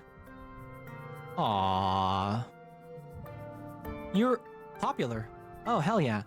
You're a winner and everyone wants to be your friend. Kudos doubled for 3 months. Let's go get paid. Let's go dig some dirt. Wait, before we do that, I want to see if, what's this one? Oh yeah, my hormones. I want to see if this is a different... No, it's still the planes. 0 events remaining, 1 collectible remaining. Events respawn in quiet. Oh. Okay, well. I don't really want to go hunting for the 1 single collectible I left out there, so... That's okay. Let's dig some dirt. Let's get real tough. My toughness is pretty good, but this will also give me kudos, which I'm here for. Hey Squirt, your mom calls out to you. Don't you think it's time you started thinking about what you're gonna do when you're older? You look at her in confusion. Isn't she always telling you to stay in school? She chuckles. You gotta think about it sometime, kid. How about you come join your folks on the farm, if you think you're up for it? No. You need to brush up on your life sciences before you're ready to become a farmer. It's a complicated job. Get to work. 22. I can do 22. That's not so bad. Card becomes red. Well. Up. I do believe that's the best I can do. Yep. Win. Nice. 12. Kudos. Hell yeah. Hell yeah. Getting paid. I'm gonna do this again, honestly. It is late dusk. Do a quick sweep through the colony to see if anyone wants to talk. No one wants to talk. You're now 8 years old. How about you start to think about what you want to do later in life? Yeah, no shit, eh? Isn't that the worst? Hey kid, you have to choose your future path right now. Choose it right now. Hey kid, right now, choose your path. What do you want to do? What do you mean you're 12? Figure it out. Fuck off. I want to be happy. That's what I want to do. Leave me alone. Shovel dirt. It's hot today. You've been moving wheelbarrows of dirt from one greenhouse to another. Inside the greenhouses, it's nice and cool with mist spraying down from the ceiling at regular intervals. Outside, the twin blazing balls of fire in the sky are unrelenting. Greenhouses are so far apart, one at the top of a steep hill. The track you've been walking between them hazes in the heat. Push through it, tough as nails. You're tough, you can take it. Blinded by the sweat in your eyes, you push the wheelbarrow up the hill again and again. It feels good to work so hard. -1 to strength challenges? Why would I ever want that? I want to be a doctor. When you told your parents what you wanted, they'd call it unrealistic. Yeah, for sure. When I was a kid, when I was 8 years old, I remember this. When I was 8 years old, my dad said, all right, Len, you need to learn an instrument. Pick one. And I looked at him with glee in my eyes and I said, accordion. And he said, no, pick something else. I thought, well, you asked me, Dad. So then I learned the violin and I never kept it up. You bump into your parents. Your mom takes one look at you and rolls her eyes. What were you thinking? Look at you. Drink some water. Hydrate. Hydrate. Okay. She pushes her canteen into your hands and doesn't stop staring until you take a drink. Your dad looks concerned. You feel sheepish, but insist you're fine. You're fine. But you admit the water was a good idea. Shoveling dirt. What do you mean locked? Why would you lock in a 0? Y'all, that's some shit. Leave it to a kid to pick the most stupid thing they can. Accordions are cool, though. Accordions are cool, Desty. If I redraw my hand, will this one go away? There's a question. Nope, apparently not. Damn it. Well, shit. Hell.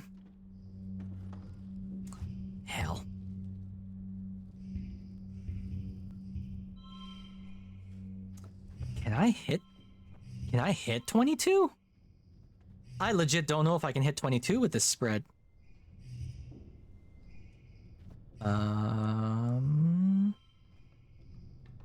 If I do 2, 3, that at least gets me nothing.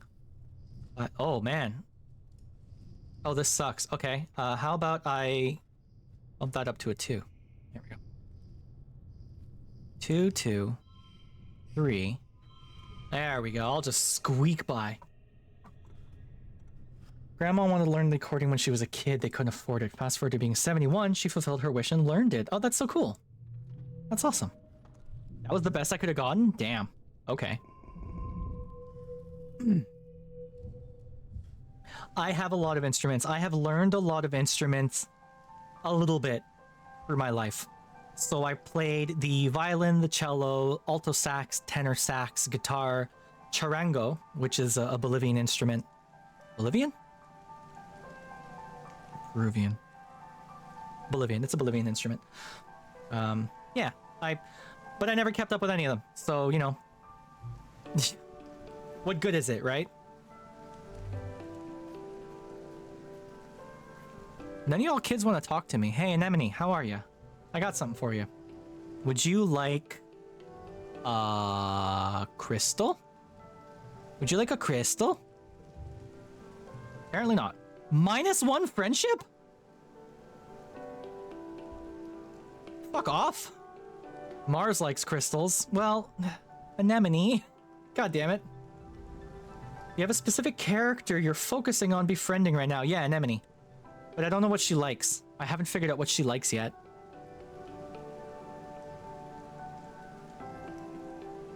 Flowers, maybe?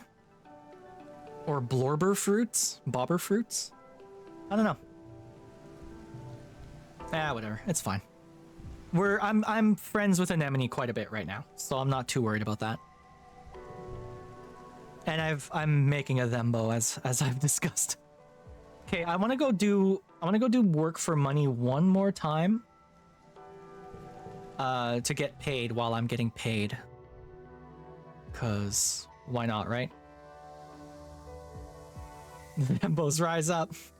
Your cat has come to lie next to you, but he's also watching my stream. Hi, kitty. Hello, kitty cat. How are you doing? Hi, kitty kitty. Kitty, do you want a treat? Do you want a treat? Kitty, do you want some catnip? Umbrella owes you catnip. If you hear me, if you hear my voice, go get some catnip. Ask for catnip. It's been a while, but it's time to attend a meeting of the Secret Fun Times Club. Mars started the SFC years ago when you were little kids. Tangent and Tammy agreed to join at the time, but then you all got busy with other things and forgot about it. And then Tammy died. Yeah. He's snoring with his eyes open. Cats. You meet in an unused conference room in command, which Mars says is perfect for a secret club. Club President Mars brings the meeting to order. Tang, Vice President of the Writing Down Secrets, records the meeting notes on her holopalm. As Vice President of Fun Ideas, it was your job to come up with something for the club to do today. You chose making friendship bracelets and brought all the supplies you need. Oh, yeah, so, okay, I've got this whole thing.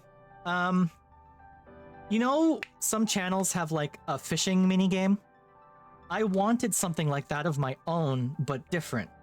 So I made an entire little minigame in StreamerBot. Do I have the rules for that in here? Boop. There you go. So, basically, you can get your... OBS, stop fighting me. You can get your daily login bonus, which gives you 100 bytes. 800 bytes lets you complete a hash, which will give you 10 hashes. You can also hack user access for 200 channel points for 1 hash.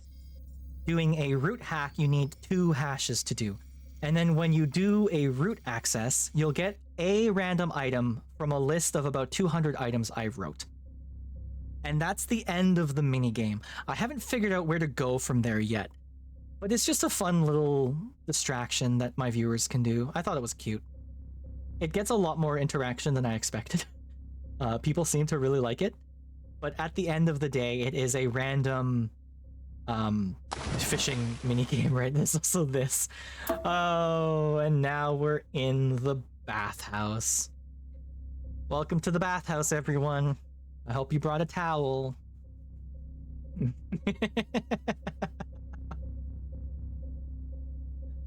Whoops, whoops, whoops, whoops, whoops. Today, Mars announces we're going to make friendship bracelets. And I have an even better idea. We're going to sell them to people for kudos. That isn't really how kudos are supposed to be used, but Mars is hard to argue with sometimes. The 3 of you spend the afternoon braiding bracelets out of recycled bits of wire and bright plastic packing straps. Your hearts aren't really in it, though. All 3 of you know that Tammy would have been much better at this than you. Oh. Making friendship bracelets was one of her favorite things. She was always giving them to people and didn't expect anything in return. Oh, now I'm sad. It's eventually Mars who calls the meeting early. She takes all your misshapen bracelets and looks at them dubiously. I don't know if people will want to trade their kudos for these, but I'll do my best. I'll put the kudos in the club treasury. Meeting adjourned. You ask Tangent if she thinks Mars is actually going to sell them. I think so, Tang tells you, but the club doesn't even have a treasury. She'll probably just keep the kudos for herself. She doesn't seem to care. Yeah, I was told in no uncertain terms that the game does its very best to trick you into getting Tammy killed.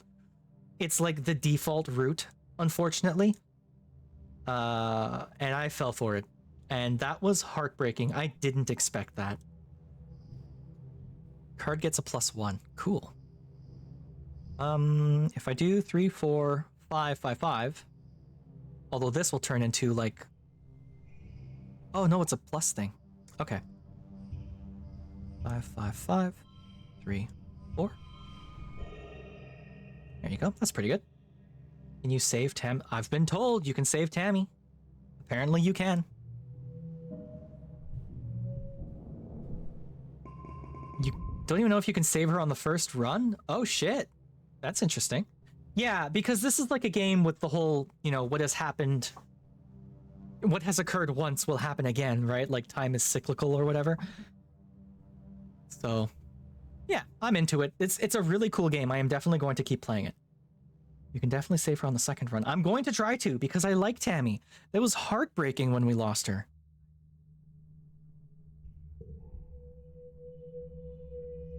All right. Mars, I don't like you. Oh, yeah, speaking of which. Okay, so you're good in a fight and you're a tough kid. I wonder if this is going to get locked in once I become older. I imagine this won't, but I wonder if this is going to. It'll be interesting to find out.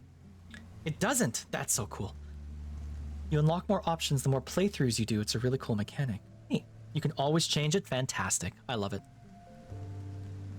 I love it. Part of the reason I re-debuted from... So when I first started streaming, it was only like 7 months ago. When I first started streaming, I was a very adorable cat girl. I will fully admit that I was a very adorable cat girl. She was loosely based on my FF14 character. But I feel... I'm envy, for one. And I wanted a persona on screen that sort of matched how I wish I was more androgynous. Which is how you end up with me. The robot with the stompy legs. And I think I'm very cute. I think my artist did a very good job with me. And I got thighs for days, so it's fantastic, right? But yeah, I'm quite happy with how I look now. I do miss my cat girl sometimes, though. Thank you. Yeah. The artist who made this was, I got a ref sheet from Roman LKG, or LKJ. I forget it's a G or a J now. And then Aza Nissan VT, who is also a member of Ghostfish. I guess I should mention what that is. So I don't have my own Discord. What I do have is a community Discord for a group of streamers called Ghostfish. So there's me, Spooky VT, Aza Nissan, June, Jex, Shio, and Ghostly Inaudible. Ghostly is sort of the one who started it all. In lieu of having my own Discord, I do all my community stuff through Ghostfish. So we hang out there. But Aza is the one who made this model for me. He did the art for it, he did the rigging for it, and he did a fantastic job. I'm very happy with it. We like Aza here. Aza's a good bean. Alright, so I'm not getting paid anymore, and my stress is doing okay, and I am just about 14 years old. What do I want to do? I want more bravery. I want to be braver. We're gonna get brave. Wait, before we do that. Anemone, can I train with you again? Cannot. Need toughness 80 or greater. Damn. And I'm getting there. Oh yeah, lookout duty. Perception, animals, anemone, kudos, and some stress. Oh shit. Perception and animals. How's my perception? I could do with more perception. Well, I really want more bravery though.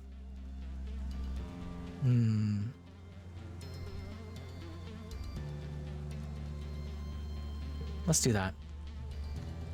When there's no sports ball game on, the security teams who train nearby use the field to practice with long-range rifles. As you show up to sports ball practice, Calm is helping take down the net. Sorry, kiddos, he says. Rhett wants us practicing with the big guns today, and we can't have you running around the place. The bullets in these drone rifles are heat-seeking, and even though they're programmed to avoid human targets, safety first. Yeah, Umbrella. Like... yeah. It'd be the ideal, right? I'd love it. I'd love it. But today was supposed to be our day to have the sports ball field, Cal complains. You soldiers don't even want to play sports ball. You just want to shoot your dumb, noisy guns. Nemi bounces over. Hello? They have more than just huge guns. They have cool stun gloves that are like magic lightning arcing out of your fingertips. It's super galactic. Cal shakes his head. That's not the point. Stand up to the shoulders. Soldiers. Shoulders? Or let the soldiers have the field. Sharing is caring. +1 to cards go in that direction. Now fuck them soldiers. Rebellion! We rebel! You rip the net out of Calm's hand and start putting it back. Anemone looks nervous. Here comes Security Chief Rhett. He looks scary angry, Lon the Stepinator. Don't back down! You stand your ground when the Security Chief tries to intimidate you with his loud voice and his big chest. Today was your day to use the field. Rhett sees the fire in your eyes, and after a minute he laughs and gives in. You're a tough one, huh, Lon the Stepinator? Every fucking time I forget how stupid my name is. I was named by chat, by the way. Chat named me. One person suggested Lon instead of Len, and another person suggested the Stepinator. So that's my name. It's kind of like a Sonic the Hedgehog situation. You're a tough one, huh, Lon the Stepinator, he says, a twinkle in his eyes. Okay, you're right. Today was your day to use the sports ball field. Calm will have to train with something else today. Huh, that wasn't so hard. Oh, I just got someone killed, didn't I? Oh, I just got someone killed. We're gonna find out during this year's glow that because they didn't get there one time out here, someone isn't gonna know how to like reload their gun or whatever, and then they're gonna die. One time my friend and I named Anemone Joe Rogan in the nickname direction. Why would you do that, Div? That's so mean. Oh, a fate worse than death. Can you imagine? Ugh. Poor Nemi. 2, 3, 4, 5. Well, +2 if in the first or last pane. Oh, card becomes 2. Well, I mean, 24 ain't great. 23. 22.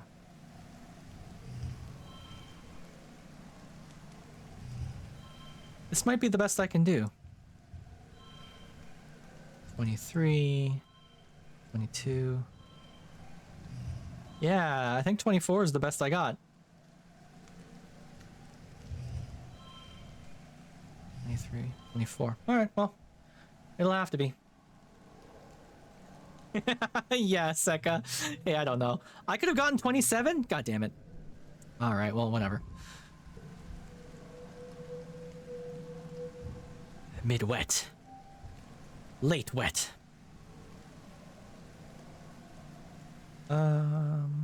Every so often there are cool things kicking around, and I don't know if there is today.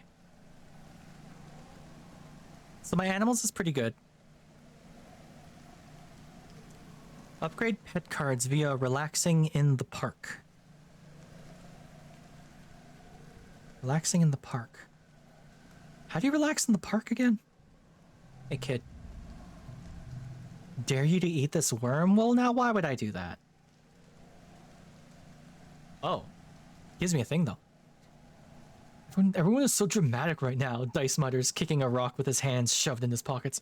Who cares who said what to who or whatever? It's so dumb. Dare you to eat this worm? Oh yeah, dice counters? Well, I double dare you to eat a worm. You can't just turn down a double dare. You're no meek little hop-eye.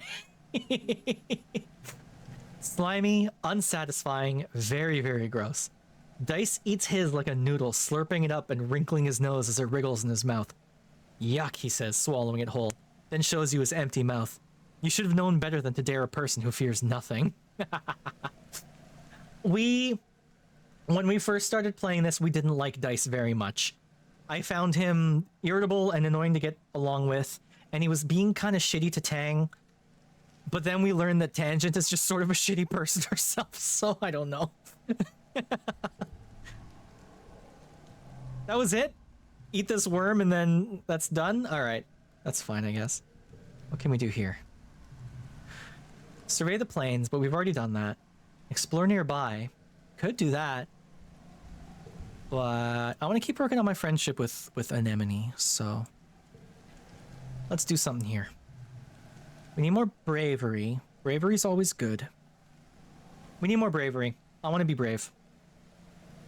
Hey, give me the things. Give me the pop-up. We need more bravery. I want to be brave. She pouts a little, blah, blah, blah. We've read this one before. 22. Okay. 2, 3, 4, 5. Oh. Oh, but this gives +2 to something. Card becomes yellow. You bitch. Not if I put a yellow there. 2, 4. 7, 4. 23. If I do 3. There's definitely a better play than this, but I can't find it. 3, 4, 5. Oh. 28. 28 might be the best I can do. Yeah, okay. It was! Hooray! Give me them kudos. It's been a long month of being cooped up indoors while it poured rain and everything got too muddy and gross to play outside. You and the other teens are in the lounge, again, and everyone's getting a little antsy. Tangent and Cal are bickering about something, and Dice must be bored enough that he's letting Mars paint his fingernails. Nemi is trying to do a dance she learned from watching holovids, and she's failing miserably. The sound of her music fills the room. You're starting to feel a little off, too, but it's weird. Like you want to yell, but at the same time you want to take off all your clothes and streak through the colony square. Nemi dances a little too close to Mars's collection of nail polish, bumping into the table and sending them all, and herself, clattering to the floor. Hey, watch it, Dice snaps. Dance your stupid dance somewhere else. Don't be mean to Anemone. It's not stupid, Nemi sniffles from the floor. You don't have to be so mean to me. Boo-hoo, Mars teases. What are you gonna do, dance about it? Ugh, you're also childish. Who even cares? Fuck off, Mars. Hey, everyone, just shut up, Cal exclaims from across the room. Honestly, you all fight all the time. You stay inside where it's nice and dry, and you don't appreciate how hard everyone else is working. It's just whine, whine, whine, flossing all day, yeah. Anemone was doing the Fortnite default dance. You're not better just because you work outside, Tang joins in. You're not special, Cal. If I wanted to, I could work outside. She opens her holopalm and flies her fingers over the screen. There, see? Next month I'll be working in geoponics. How do you like that? Then you can nag me about my soft hands all you want. Tang! Tang is gonna die!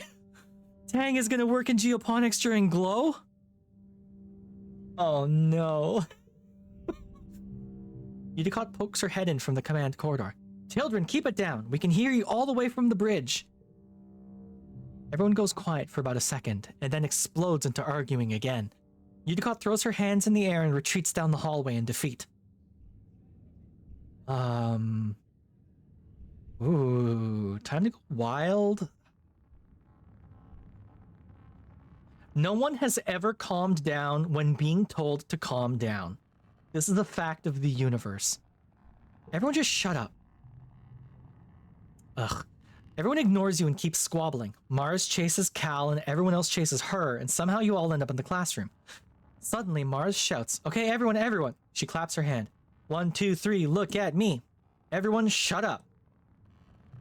Everyone stops arguing and looks at Mars in shock. I have an idea, she said. We should decorate the classroom. No one seems excited by this prospect until she adds, with toilet paper. Come on, it'll be pretty.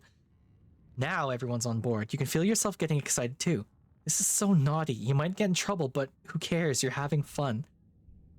Yeah, fuck it. You join the others in throwing rolls of toilet paper over anything you can reach, decorating the classroom with roll after roll of white, gauzy garland. By the time you're finished, it drapes off every desk and science experiment. Mars looks at your work with satisfaction. Much better, she says. Chief Engineer Instance finally arrives to see what all the noise is and throws her hands up in dismay. The kids scatter before she can make anyone clean up. The next day, you all feel terrible. It feels like your arms and legs are made of lead, and it takes so much energy to do anything. You can barely make it out of bed. All the energy from yesterday has been drained out of you, and then some. It lasts for a week, and some of you can't even get out of bed. And when you do, your moods are all over the place. Aggressive, sulky, impulsive, until your batteries run out and you sleep for over 12 hours straight. Oh, teenagers.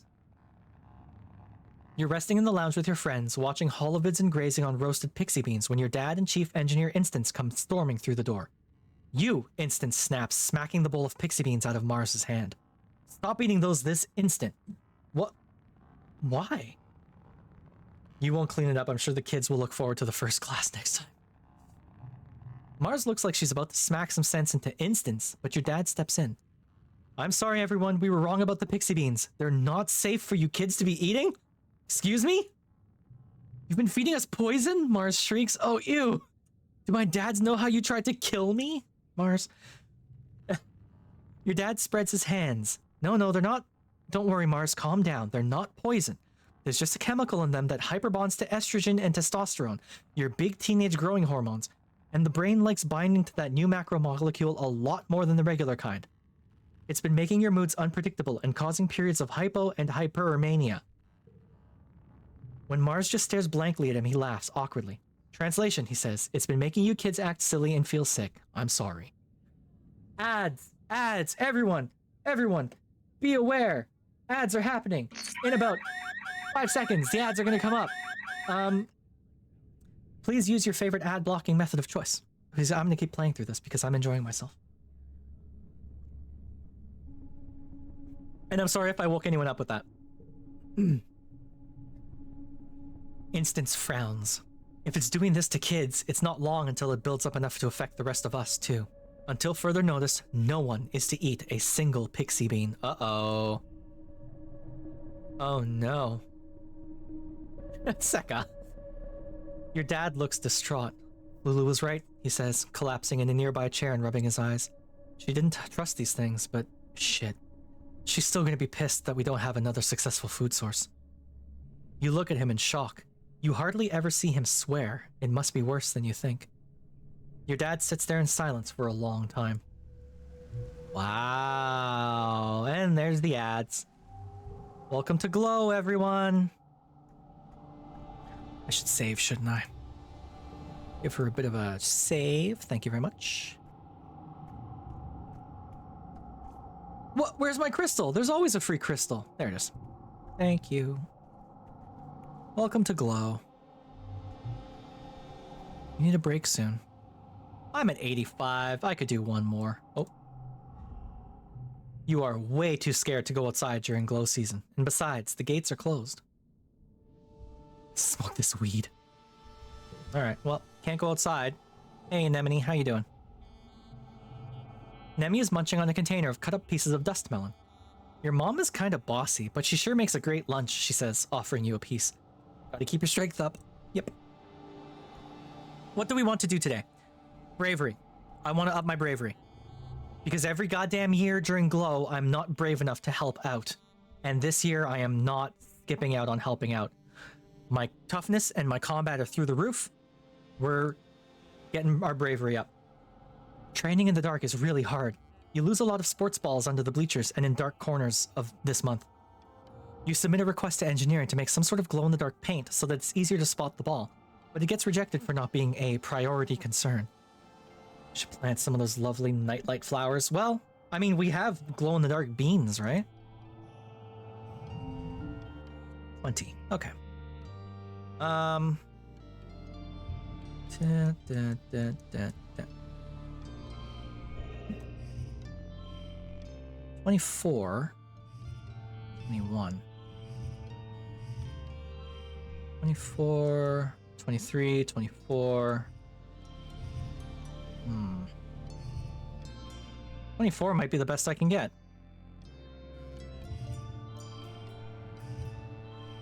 Yeah, I think it might be. Alright, well, that's fine. It was. Cool. Another year, another Glow. Everyone's pretty sure there's going to be an attack this year, so the colony is on high alert. Do you even get anything out of it if you push the score beyond what it wants? Yes, you get kudos. If you blow past a certain amount, then you can get kudos out of it. These things. Kudos is the currency in this world. There's no capitalism, but you get reputation, basically. It's your rep. Which is actually what my channel points are called, is rep, funny enough. No one grabbed third. I'm just realizing that. That's funny. Hey, who's gonna get third? Better hurry, it's up for grabs. You're collecting glowflies in the geoponics gardens with Cal and Nemi when the sirens begin to wail. You all stop what you're doing and look at each other nervously. There's third. Congrats, Divvy. Your parents run off to help defend the farms, telling you to get inside the greenhouses and stay quiet. Nemi declares she's going to the walls to watch the soldiers fight. She knows a good spot. Hell yeah. Bravery 20 or greater, help defend the gates. Yes! You scramble down from the walls and are immediately faced with a seething wall of hop eyes. You kind of thought they were only a handful of these usually peaceful creatures in previous years, but there's swarms of them now. Oh no, this glow? Divvy, are we in trouble? Uh-oh. And not just hop eyes. Once your eyes adjust to the chaos, you can see large creatures that look like walking bushes. These wild centipede-looking things with long spider legs and at least one giant many-eyed thing that's hovering clear off the ground, defying gravity. They all seem to be incited into a frenzy, attacking everything in sight and trying to get through the walls. It's dark and chaotic. If this is the glow you're thinking of, uh-oh. Calm sees you through the fray. "Lawn the Stephanator," he shouts. "Get to safety."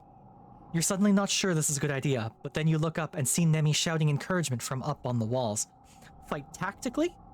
Or fight bravely? Fight tactically. I've got combat 63. We're gonna fuck these things up. 47? Nothing. 47 ain't nothing. We're going nutso on this. 5, 6. We're going crazy on this bitch. This 2 3 3 21. 21's pretty good. I want to take that. Well, this sucks, but what can you do? +2 to cards with gems. I mean, I'm still gonna get it.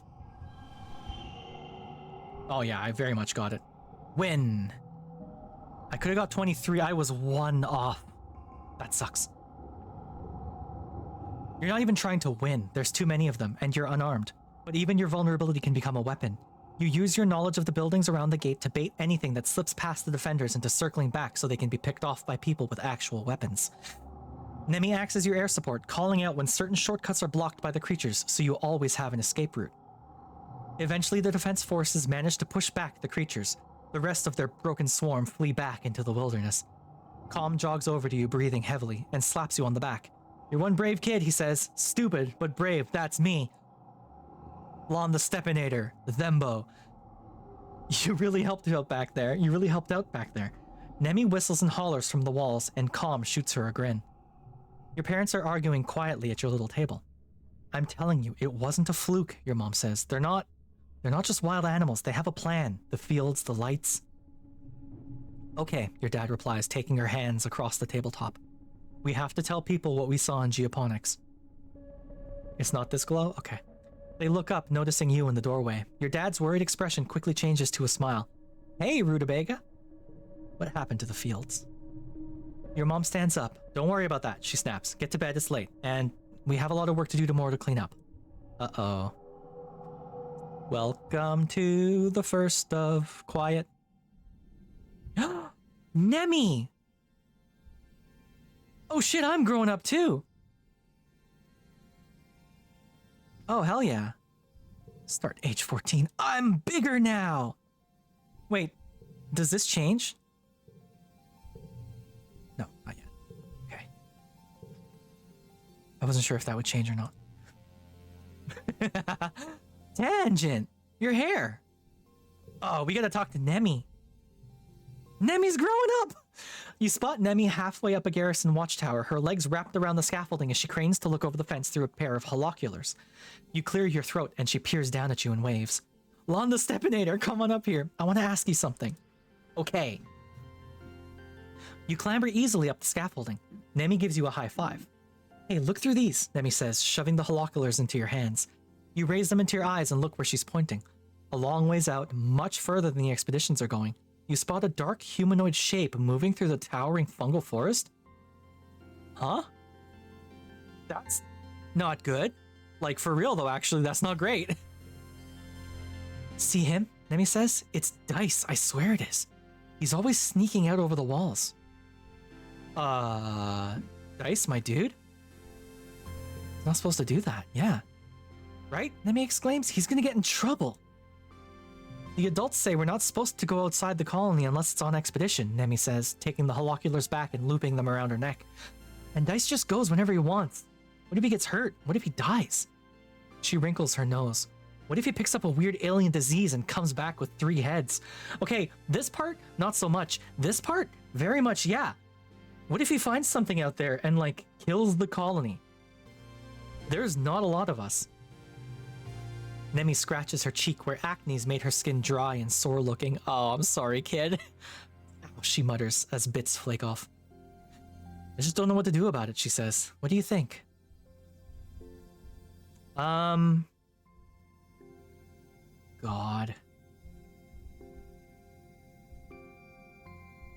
Try to convince him to stay inside? Nemi barks out a laugh. Yeah, right, I tried that. He told me to F off, she says. And I talked to Tang, but I guess they're not talking either. I don't know what's up with that. The colony's got rules for a reason, Nemi says, staring off into the wilderness.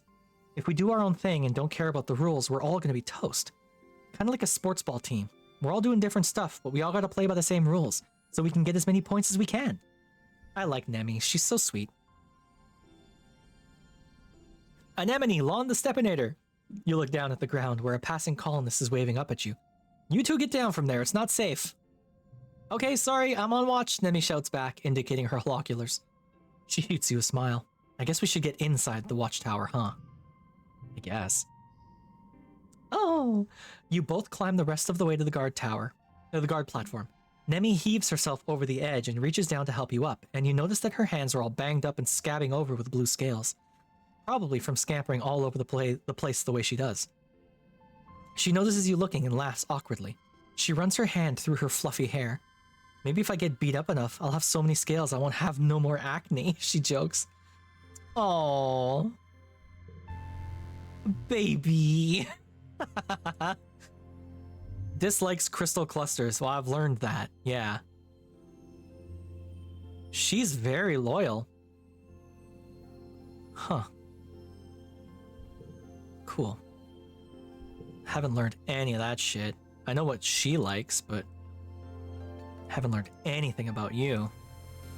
Dang, what's your deal? What happened to your hair? Whoa. Despite representing only 2% of an average healthy adult weight, the brain consumes at rest 20% of all energy produced by the body, Tang says, looking down at the pressed protein bar in her hand. So many resources to maintain such a relatively small organ. It's inefficient, don't you think? If any one of us demanded such a large share of colony resources, we would be reprimanded. Yep. Okay. Whoa, Dice. Fuck it up, kid. You got Linkin Park going on under that hoodie? I've been learning a lot about systems, Dice says, writing on his holopalm, like the water cycle and the nitrogen cycle, food webs and decomposition, stuff like that. It's pretty cool, even if it's all textbooks from Earth. He looks wistfully out at the wilderness. There's so much we don't know about this place. Well, yep. That is true. Oh, Cal. Cal's turned into a young heartthrob, huh? Cal is standing in the garden, watching a pair of Dorb's moth flutter overhead. The worst, he says, frowning. We gotta find a better place to put the grain, because they just get in everywhere. You'd be surprised what kind of hole they can squeeze through. Alright. How did Mars turn out? Oop, medicinal roots. Whoa. Do you go to engineering much? Mars asks. I tried to go talk to Tangent because she never wants to just hang out anymore. Not since she got started working on that big project. Mars snaps her gum. You know about that, right? Or am I just special? Oh, Mars, you're so full of yourself. Let's check the depot. Notice board. Colony food shortfall 90%, dangerously low. Uh-oh. Cal, me coming back into my room? Did they just say cow? Cal. We all love Cal. Oh. Oh, yeah, no, I can't do anything because I have to rest this month.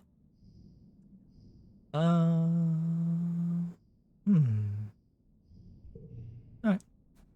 Well, can't do much, so let's just rest, yeah?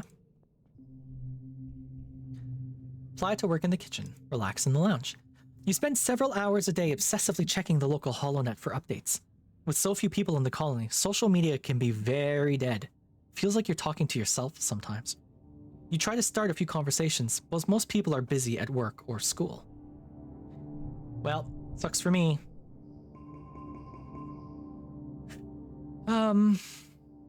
Let's get rid of you. Forget hiding in the creche. It's your birthday! You wake from a night of blissfully peaceful dreams. No nightmares, no premonitions, just a pleasant feeling of contentment. You stretch your arms over your head, blinking in the watery, quiet sunlight that seeps through the porthole window. Things are always changing on Vertumna, but you can't help but feel like things are changing for yourself, too. Not just your body, but your mind, your emotions, your future. 14 is gonna be your year. Your parents have been working around the clock since the last attack, trying to get the fields right again in time for this year's planting. Spark snow has already started falling, and every day they come home complaining about having to clear it. They asked you to ping them when you're awake so you can share birthday breakfast in your quarters instead of sitting shoulder to shoulder with everyone else during the breakfast service in the canteen. You fire them a message and lie back in your bunk, watching dust motes float lazily in the light. After a minute, there's a knock at the door. It's Auntie Eden. She sweeps into your room in a bustle of skirts and shawls and sits down beside you on your bunk. Oh, look at you, she says. Happy birthday, beautiful. 14 years old. She leans in and gives you a motherly kiss on the forehead. It's been years since she took care of you in the children's creche, but all the kids still call her auntie and think of her as a close relative. Her sweet baking bread smell is as comforting as it ever was. I like Auntie Seeden. She's nice.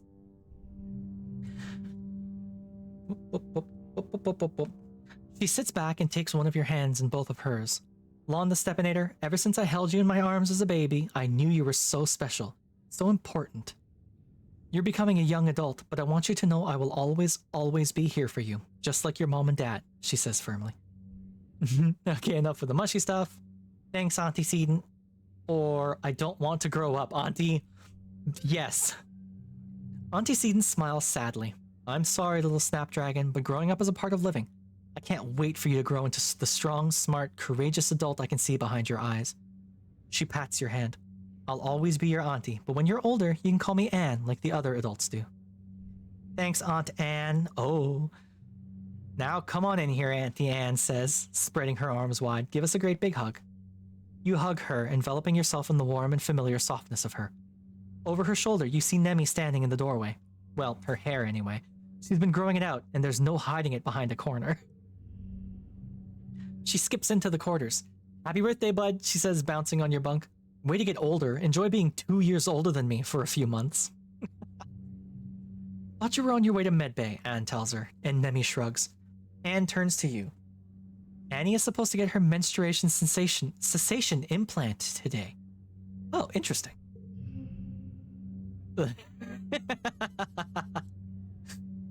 Bleh. Mom, Nemi hollers. Gross. Londa Stepinator doesn't want to hear about my period. Anne smiles fondly at her daughter. It's nothing to be ashamed of, Annie. Getting your period is a beautiful thing. It reminds us that we have the ability to make life. It's a sign you're growing up and becoming an adult, and ready to take on the responsibility of taking care of that life. Nemi wrinkles her nose and throws herself on your bed. I'm never making life. Ew, pass. I can flirt with Anemone? Wait.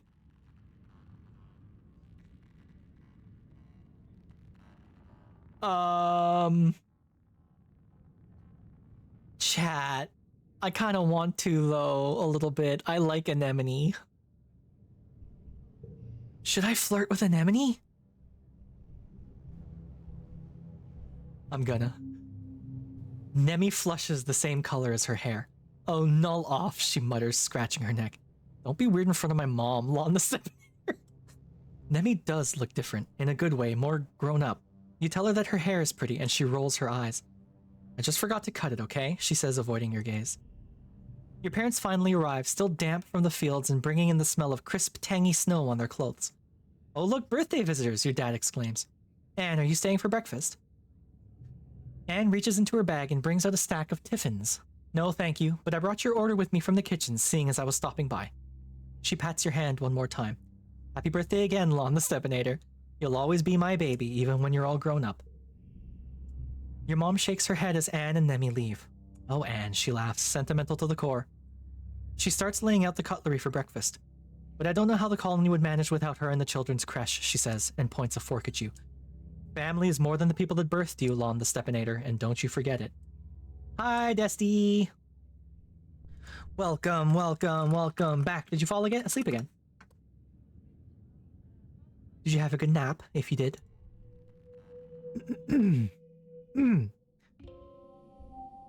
It is mid-quiet. +1 to physical skills. Okay. Kiddo here is doing... We didn't talk to our parents last time, so let's talk to them real quick. Your mom mutters to help as she pulls potatoes from the ground in clusters barely larger than your palm. Still, you hear her say, before her head jerks up and she sees you standing there. Oh, still. I didn't see you there, Lon the Stepinator. What do you need? Oh, no. Did some exercise and ate some fruit. What kind of fruit? Tell me. There are many different kinds of fruit, Desty, and I wish to know which one you ate. Were they bananas? Were they strawberries? Apple and pear? That's fun. I like apples. I like apple juice. I think you all know I like apple juice after that fucking bullshit yesterday. Oh my god, I can't believe I said that stuff. Ugh.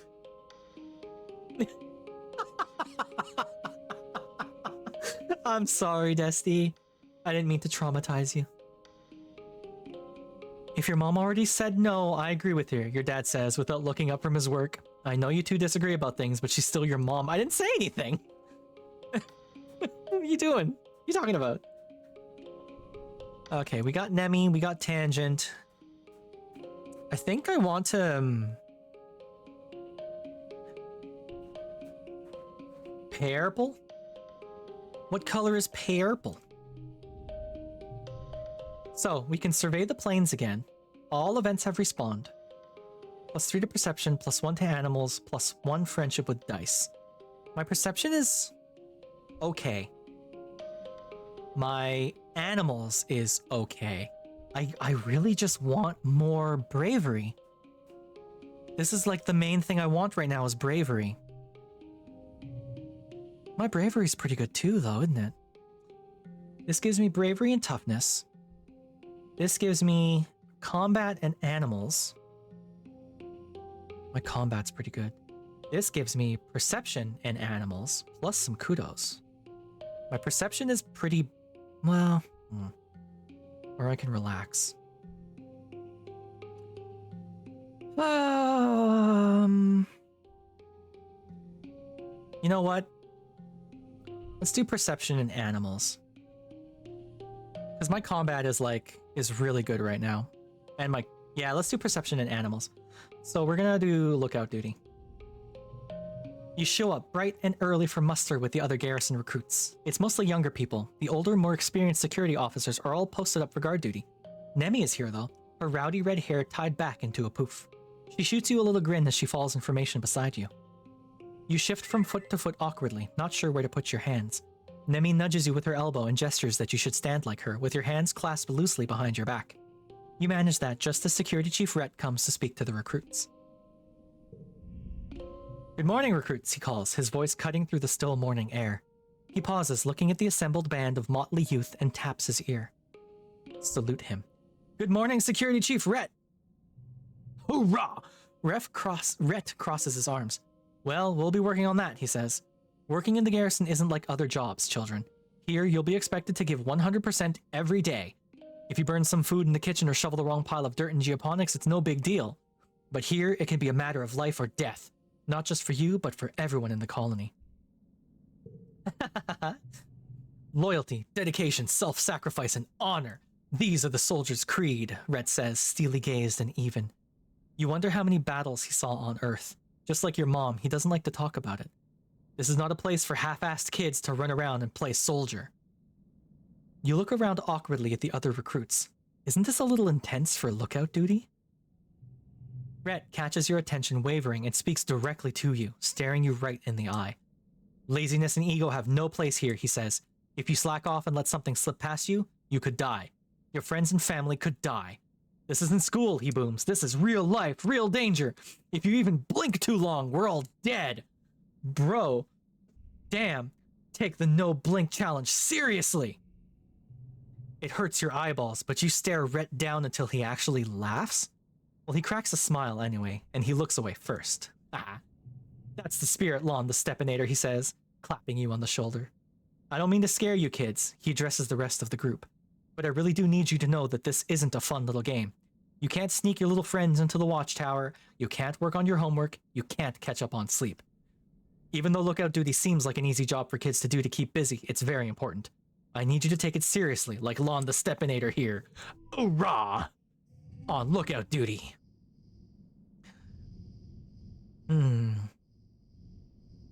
Card gets +2. Hell yeah. Boop, beep, bop, bop. Boop. Now, could I do better than this? I have a 28 here.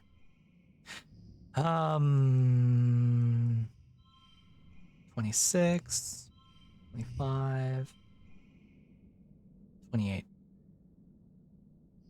1, 3, 5, 6. Probably not, right? Nope, I think this is the best I can get. Okay. It wasn't. I could have gotten a 29. Well, damn. That's alright, I guess. Late quiet. Everything is fine, nothing to report, everything clear on the horizon. I'm sure that giant meteor above us falling down is nothing to worry about. Yeah. Perception level 1. All collectibles glow. Oh, that's nice.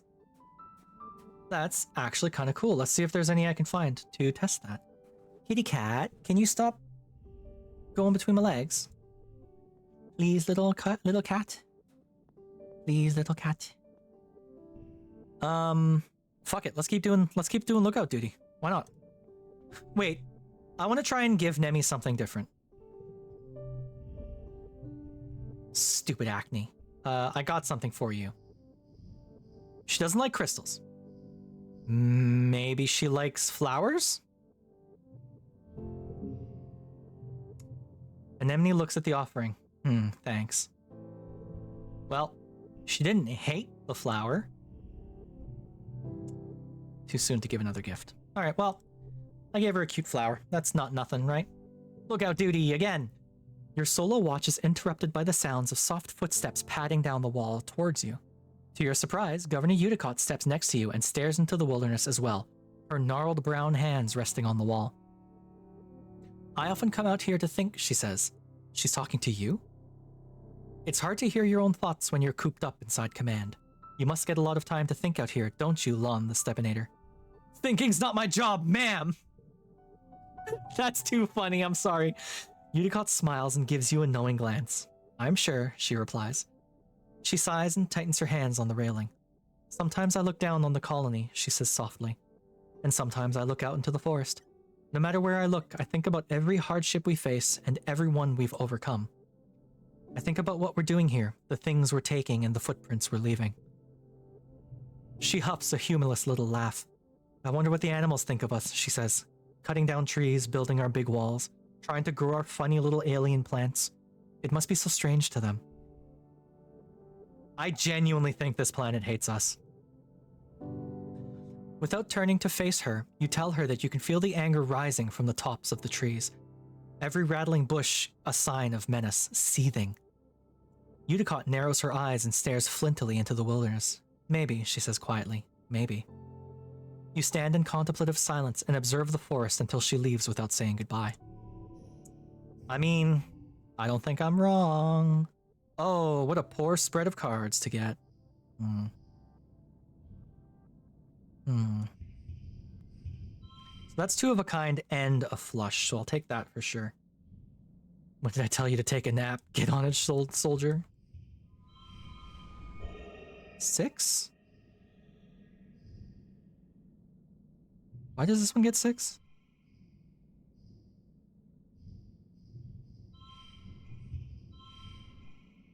Oh. Oh, because it has a gem. Oh, I understand. Okay. Oh, there you go. 36. This might be the best I can get. Let's try this. It was indeed. Nice. Hooray. Late quiet. Early pollen. Hopefully my dad doesn't die from a pollen allergy like he did last year. Oh yeah, that's a hell of a glow. Okay, holy shit. They weren't lying. What time is it? 5:30. Okay, we can go for about 2.5 hours. How's everyone doing? I should check in with my chat. Hey everyone. Y'all having fun so far? Are we enjoying this one? This is definitely going to be part of my regular rotation because it is a very cute game. I am enjoying it quite a bit. But not gonna lie, I kind of want to play some VR shooters. I want to get to my VR shooters right now. I'm in the mood for it. I wasn't in the mood for it today, which is why we're not doing that this stream. But like in general, I want to get to my VR games again. Might do that next week. I'll think about it. Hey dad, how you doing? You can hear your dad sneeze all the way from engineering. It's explosive, like he's trying to scare away predators. He's wiping his nose. You're doing great, good. He's wiping his nose as you approach on a handkerchief blotted with shimmering pink. Lately, he's also surrounded by a fine dusting of pink pollen that clings to him wherever he goes. You keep brushing the glitter off things in your quarters. He gives you a hug, then brushes pollen off your shoulder, laughing self-consciously. You haven't heard him laugh much lately. He's been working hard trying to improve the colony's food supply. He's showing signs of malnourishment too, though your mom is worse. You're worried for both of them. Your dad's skin is kind of shiny in patches. He sees you staring and rubs his hands over his arms. Sparkling dust poofs off of him in little clouds, scintillating in the light. Oh yeah, that's a new symptom, he says. Seems harmless though. Y'all, I can tell you right now, it ain't. I can tell you that that's not a harmless symptom. You're literally exuding dust. My guy, what the fuck? You should be wearing your mask, dude. And hide this beautiful face, your dad laughs, rubbing his nose. Especially now that it sparkles. He makes a big show of checking his pockets. Huh, I guess I must have left my respirator back in the greenhouse. Oh, why can't he just take care of himself? Yeah. Your dad sniffles. Gosh, I feel like someone stuffed a whole potato pod up my nose, he says. Like, I could just poke a stick up there and pop fresh potato juice. Oh, Dad, gross. He just grins. What? It's true. You follow his gaze out to the fields and to the lands outside the gate. I wonder if the foragers could use an extra hand, he muses to himself. Yeah, maybe I'll join them out there tomorrow. I'm fucking right about this. Y'all, I am correct about what I'm thinking. Every time this motherfucker gets his sneezes, gets his scintillating disease, his allergies, he talks nonstop about wanting to go out of the gates and go outside. This guy has got some sort of alien cordyceps fungus growing inside of his brain. I am sure of this. I am more sure of this than anything in this video game. Fucker's got himself full of pink sparkles, and not in a fun way. I am so sure of this shit. Dad, for Christ's sake, take care of yourself, my guy. Neither of your parents are taking proper care of themselves. They're so stressed out from the poor harvest and low food supplies. They try not to let you see it, but you can tell. Maybe your dad is right. A little seasonal illness is nothing compared to the danger of running out of food. Well, once you turn into a mushroom yourself there, my dude.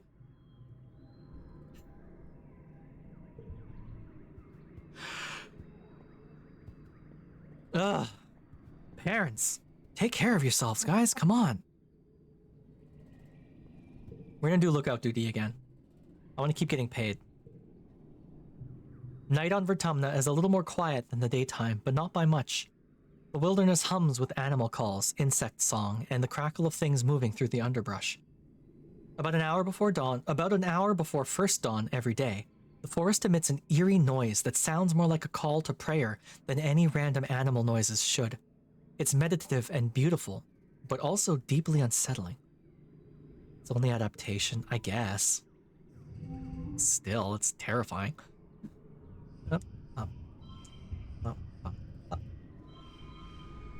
24 ain't great. 21's even worse.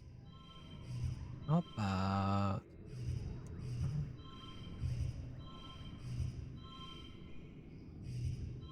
Oh, see, I can get... I'm getting 25 here. Oh, because 4-4. Right. Yes, of course. I think this is the best I can get. It was indeed. Become mushroom. You're at lunch with your parents, sliced soy cakes and watery broth again, when they put down their cutlery and look at each other, then you. On the Stepinator, your mom says, there's something we should tell you. We've tried to shelter you from some things, but we think you should know why we've been working so hard in geoponics. There's a meeting after lunch, and I want you to come with us. Okay. You follow your parents to the council room. Mars has also tagged along, and you take a seat near them as your mom and Aunt Anne stand to address the council. After Uticott officially calls the meeting, she gestures to your mom. I'm not going to mince words, your mom says firmly. All of our efforts to increase food production in geoponics have failed, especially given the failure of the pixie beans. The destruction of the fields during the last attack put the nail in our coffin. By the end of the year, the colony will run out of food. Oh shit. That's probably not good. The rest of the council murmurs in concern. You and Mars exchange horrified looks. You've been doomsaying about our food supply for 2 years, Flulu, Red questions. Do you mean to say we're past the point of no return? Your mother nods grimly. I'm afraid so. Even with rationing, without securing a Vertumnan food source, our supplies will run out by wet season. She gestures to Anne, whose face is grave. Anne and I have gone over the supplies and come up with food plans. We've crunched the numbers.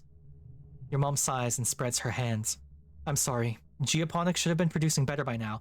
We should have been able to wean ourselves off of soy rations. During wormhole transit, when we lost our hydroponics in the hull breach, she sighs again. I know I've said it so many times, but our crops just don't grow here. We needed those algae tanks. We needed the microbial soil from Earth. Why weren't we told earlier? Adults screw everything up. It's not my mom's fault. Why weren't we told earlier? Yeah, Mars agrees. Why weren't we told? We have a right to know. We live here too. She stands up and slams her hands on the table. We've been here for 4 years, and we could have been helping this whole time, and all you did was have meetings about it. Chore day hell. Liquor. It do suck though. I like the leg though. That's pretty good, right? The council looks at Mars with surprise and then contempt. Uticott chuckles weakly. Imagine being carried for so long and being upset that your feet could not be cut by the rocks. Damn, lady. She waves one shaking hand. Seeing the future is privilege of youth. Thank goodness we have them to point out our flaws. Mars sits back down again, confused by Uticott's words, but fuming at her dismissive tone. So what do we do now? Instance asks. Starving to death isn't an option. No, it isn't, your mom replies. We need to secure a food source this year before our rations run out. We're working double shifts in geoponics, but it's not enough. We need more people planting, tending, turning the soil. We need more hands. I can pull back the surveyors and focus on foraging native plants, Utopia offers. Even the young folks can help if they've proven themselves around the survey equipment. I'll send out a holo message later. Unlock forage. Okay, well.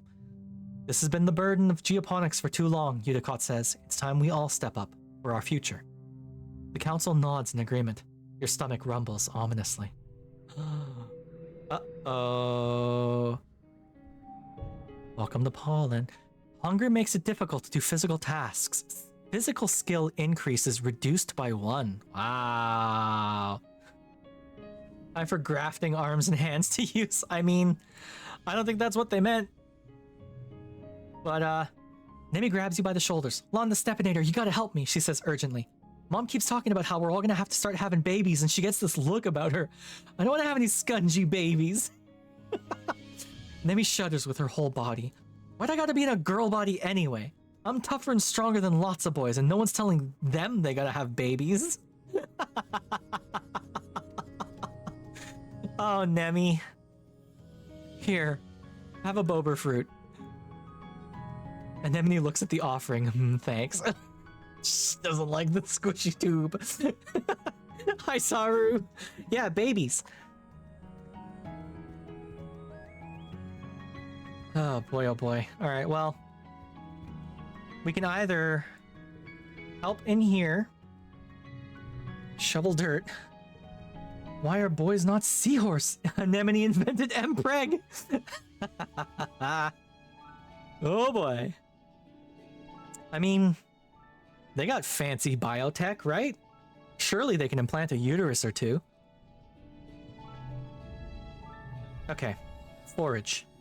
This gives us perception and biology, which we definitely could use.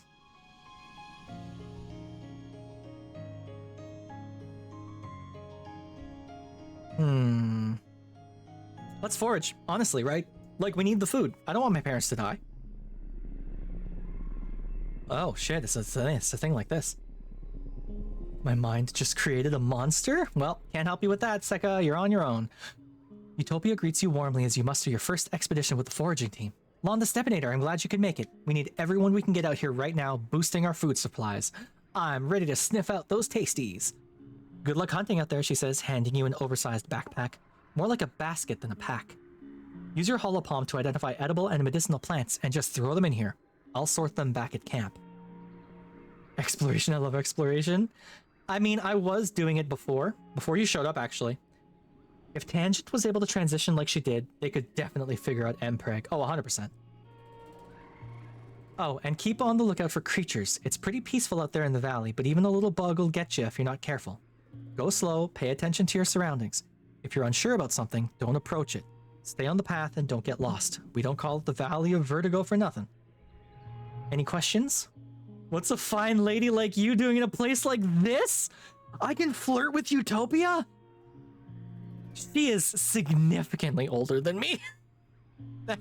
That is a hell of an age gap.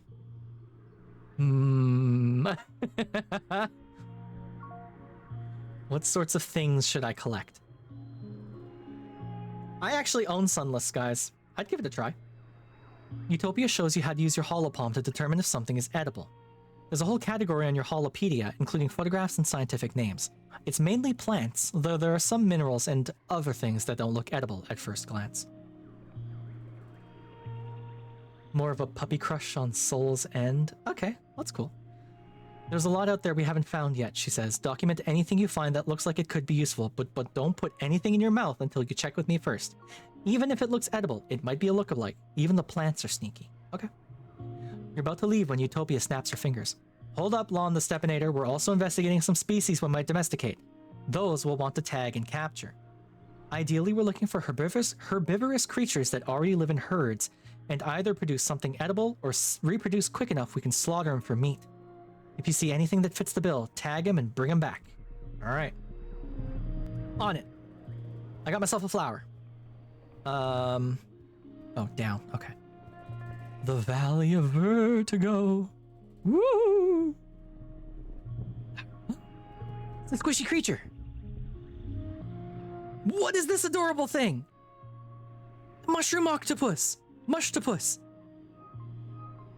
Oh no, your biology is so low you might be a bit cooked, Lamau. Uh-oh. Well, I did say I was a thembo. Yeah, my biology is a 10 currently.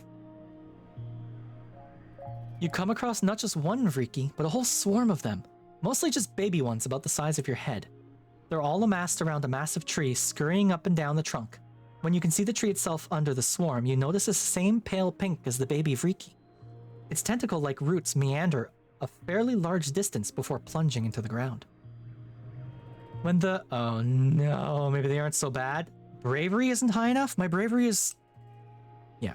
When the Vriki sees you approach, they get agitated, and they look hungry. Definitely hungry. Like dozens of hungry, grapefruit-sized, furry pink spiders. The stuff of nightmares. Fight them. I'll fuck them up. 2, 4, 5... 15, or 4, 4, 7. You also get 4 here. Let's do this one. 18. Ricky didn't do anything to you? Well, I know. Set the neighbor to this value. I could get I could get this. Or could get 15?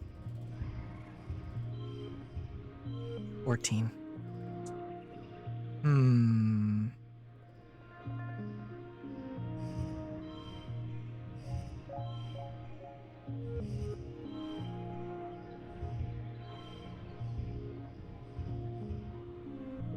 Let's just do that. And then... no.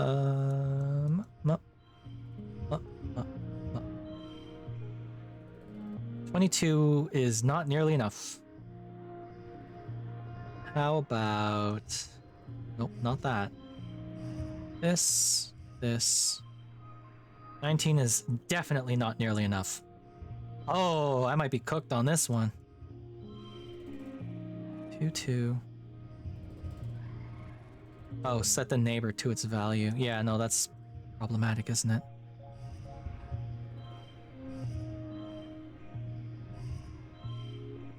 Oh boy. Oh boy, oh boy.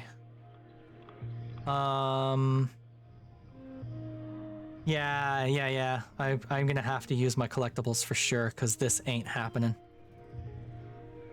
2. What do I have? Change one card to a suit. Change card to a brainy suit. Redraw my hand. +2 to a card. Draw a card. That doesn't help me. +3 to challenges. Okay. 3. 2.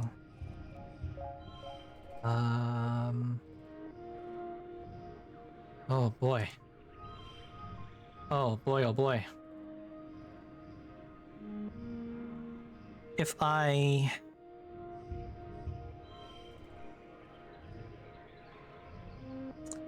do this, turn that into a 4, and then I'll have a 4, 4, and a 4. That'll do it. Nice. Hell yeah. Well, that wasn't hard. You smack a couple of them to the ground and the rest scuttle up to the boughs and hide there. You puff your chest out bravely and walk on. Oh no! I killed the Riki. Draw an extra card at the start of the challenge. Oh, because my bravery went up. Cool. Sorry, Riki, you were very cute, but I turned you into paste. You decide to take a shortcut through the jungle to a path you were sure was just up ahead, and now you're lost. Everything looks the same here. The plants are too high to see any landmarks, and you swear some of them move around when you aren't looking. You try to check your position with your holopalm, but the damn thing isn't working and won't connect to long-range communications either. Typical. Utopia did warn you the comms were flaky out here. You think you can tell north from the position of the two suns, but that's it. Orienteer your way out of here. You climb a tree and start a path, and chart a path through the wilderness from above. With that information in your holopalm, navigating to the nearest landmark is a breeze. Oh, cool. I just got it. Where's all the ding-dang food? You come across a veritable feast of berry bushes. Gloopy, sagging bushes with enormous purple berries. They look delicious. Biology challenge. Should I research them first? My biology sucks. Is this a problem? Research them. Let's find out. 63? Oh, I'm fucked. Oh no. I got this? Okay, well, I guess we'll find out, huh?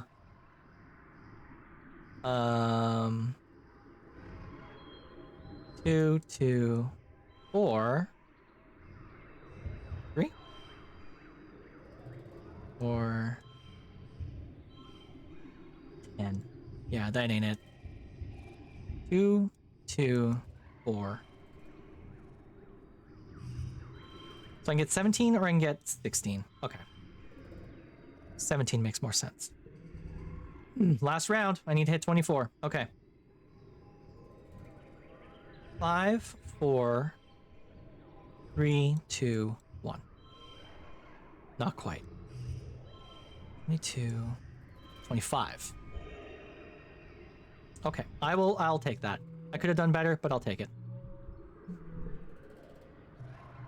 Oh, these purple berries? They're not even in the Holopedia as berries. They're some kind of explosive seed pod.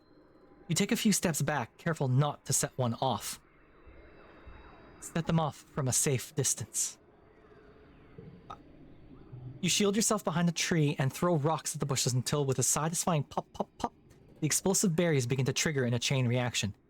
Each burst sends seeds flying in all directions like shrapnel, setting off nearby berry bushes. You then carefully cut a path through the thicket and continue on your way. Cool.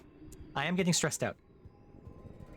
And we are nearing the end of my stream. So, we're going to do this one and then we're going to have a bit of a chat. A bristle slug is rooting around in the underbrush. It's like a little porcupine with legs. Well, little is relative. It comes up to your waist and must be at least 100 kilograms.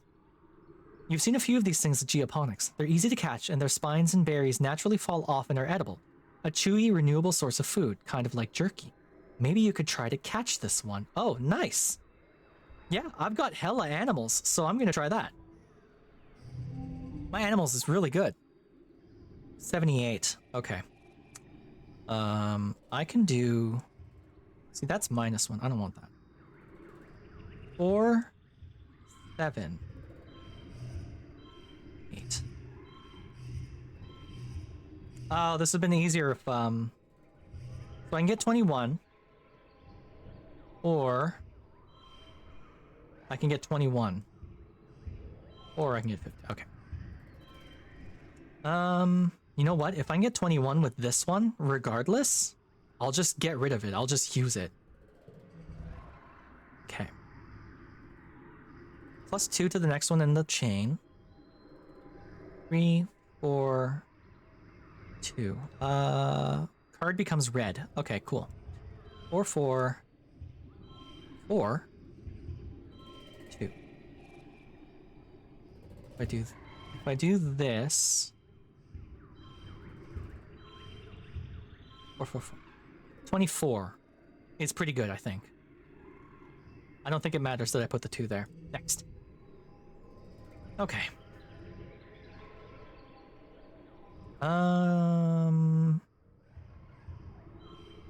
Okay. 5. I'll take that. 2. 26. I actually don't have enough. Yikes. 25, 20. 31 is closer than 26 for sure. 30. I could just give myself the stress, or I could use one of my logs. There we go. I'll take it. Thank God for these logs. You're pretty sure this one is a female because it has bristles on its butt as well as its head. Her eyes are a deep green. You think you'll call her Emerald. She seems calm in the net, like she isn't too worried about where she might be going. You crouch down to the clump of leaves and she sticks her muzzle through the net and eats them right out of your hand. Her whiskers tickle. I like Emerald! I got a buddy! You pat her forehead and pack her off to the geoponics barn. You could go visit her there later if you like.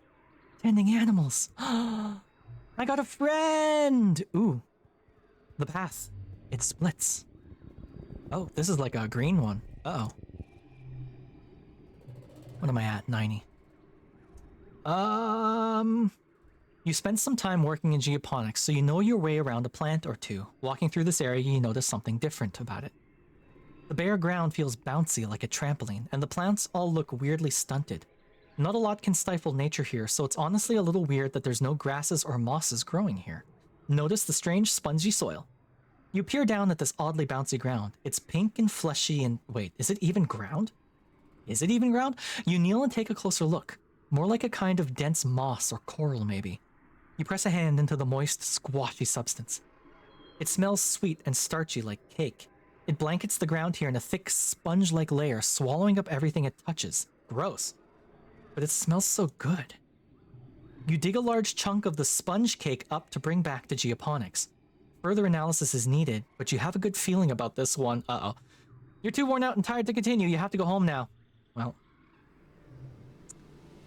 We spent the month exploring. Alrighty.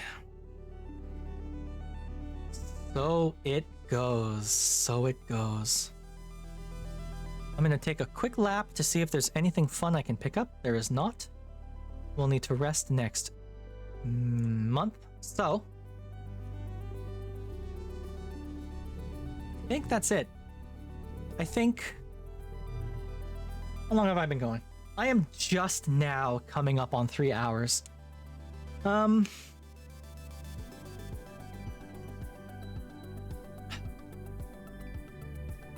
think I'm gonna call it here. I think we're just gonna have a shorter one today. I'm still feeling a little low energy. That I got a 3-hour stream out of this, I'm pretty happy about. I wasn't expecting to go for the whole time. But, yeah. I think we'll call it there. So.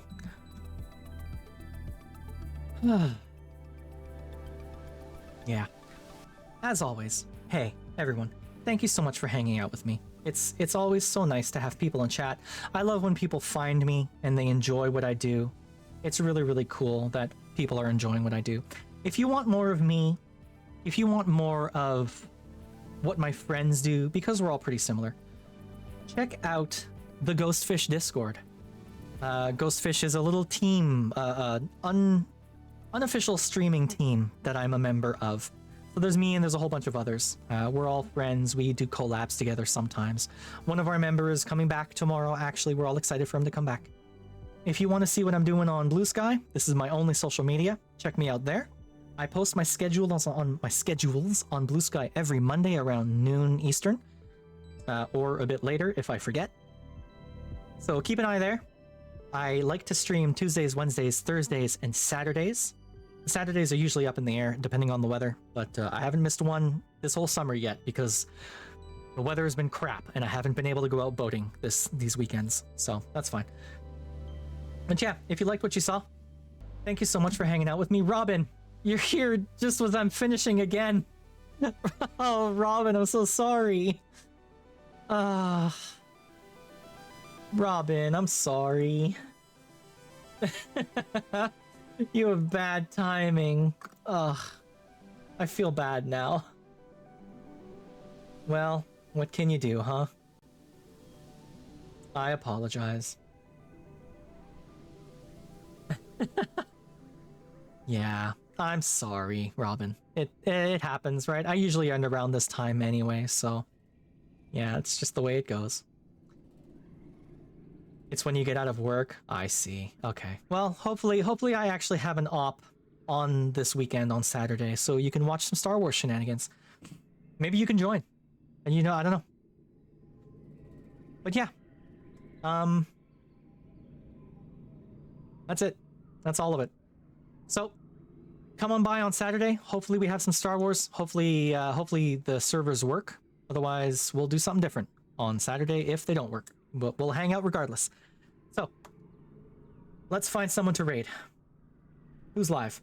No one else is playing this right now, so we're not going to go out to someone who's playing this, because there ain't anyone else. But there might be someone I can raid to. Wow, not a lot of the people I usually raid to are up right now.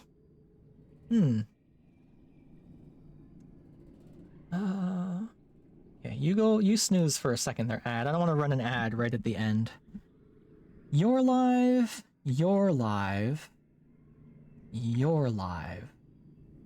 and you. Alright, let's see what y'all are about. You're playing Nautica, you're playing Phasmo. Oh, with a few other people.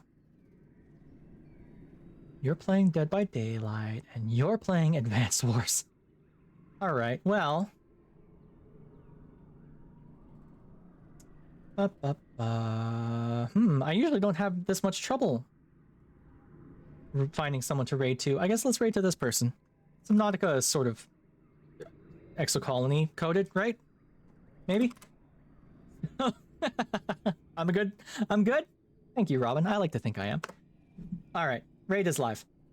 Tell them I sent you, tell them I'm saying hi. I hope you had a good one. And thank you so much for hanging out with me once again. I will see you all on Saturday.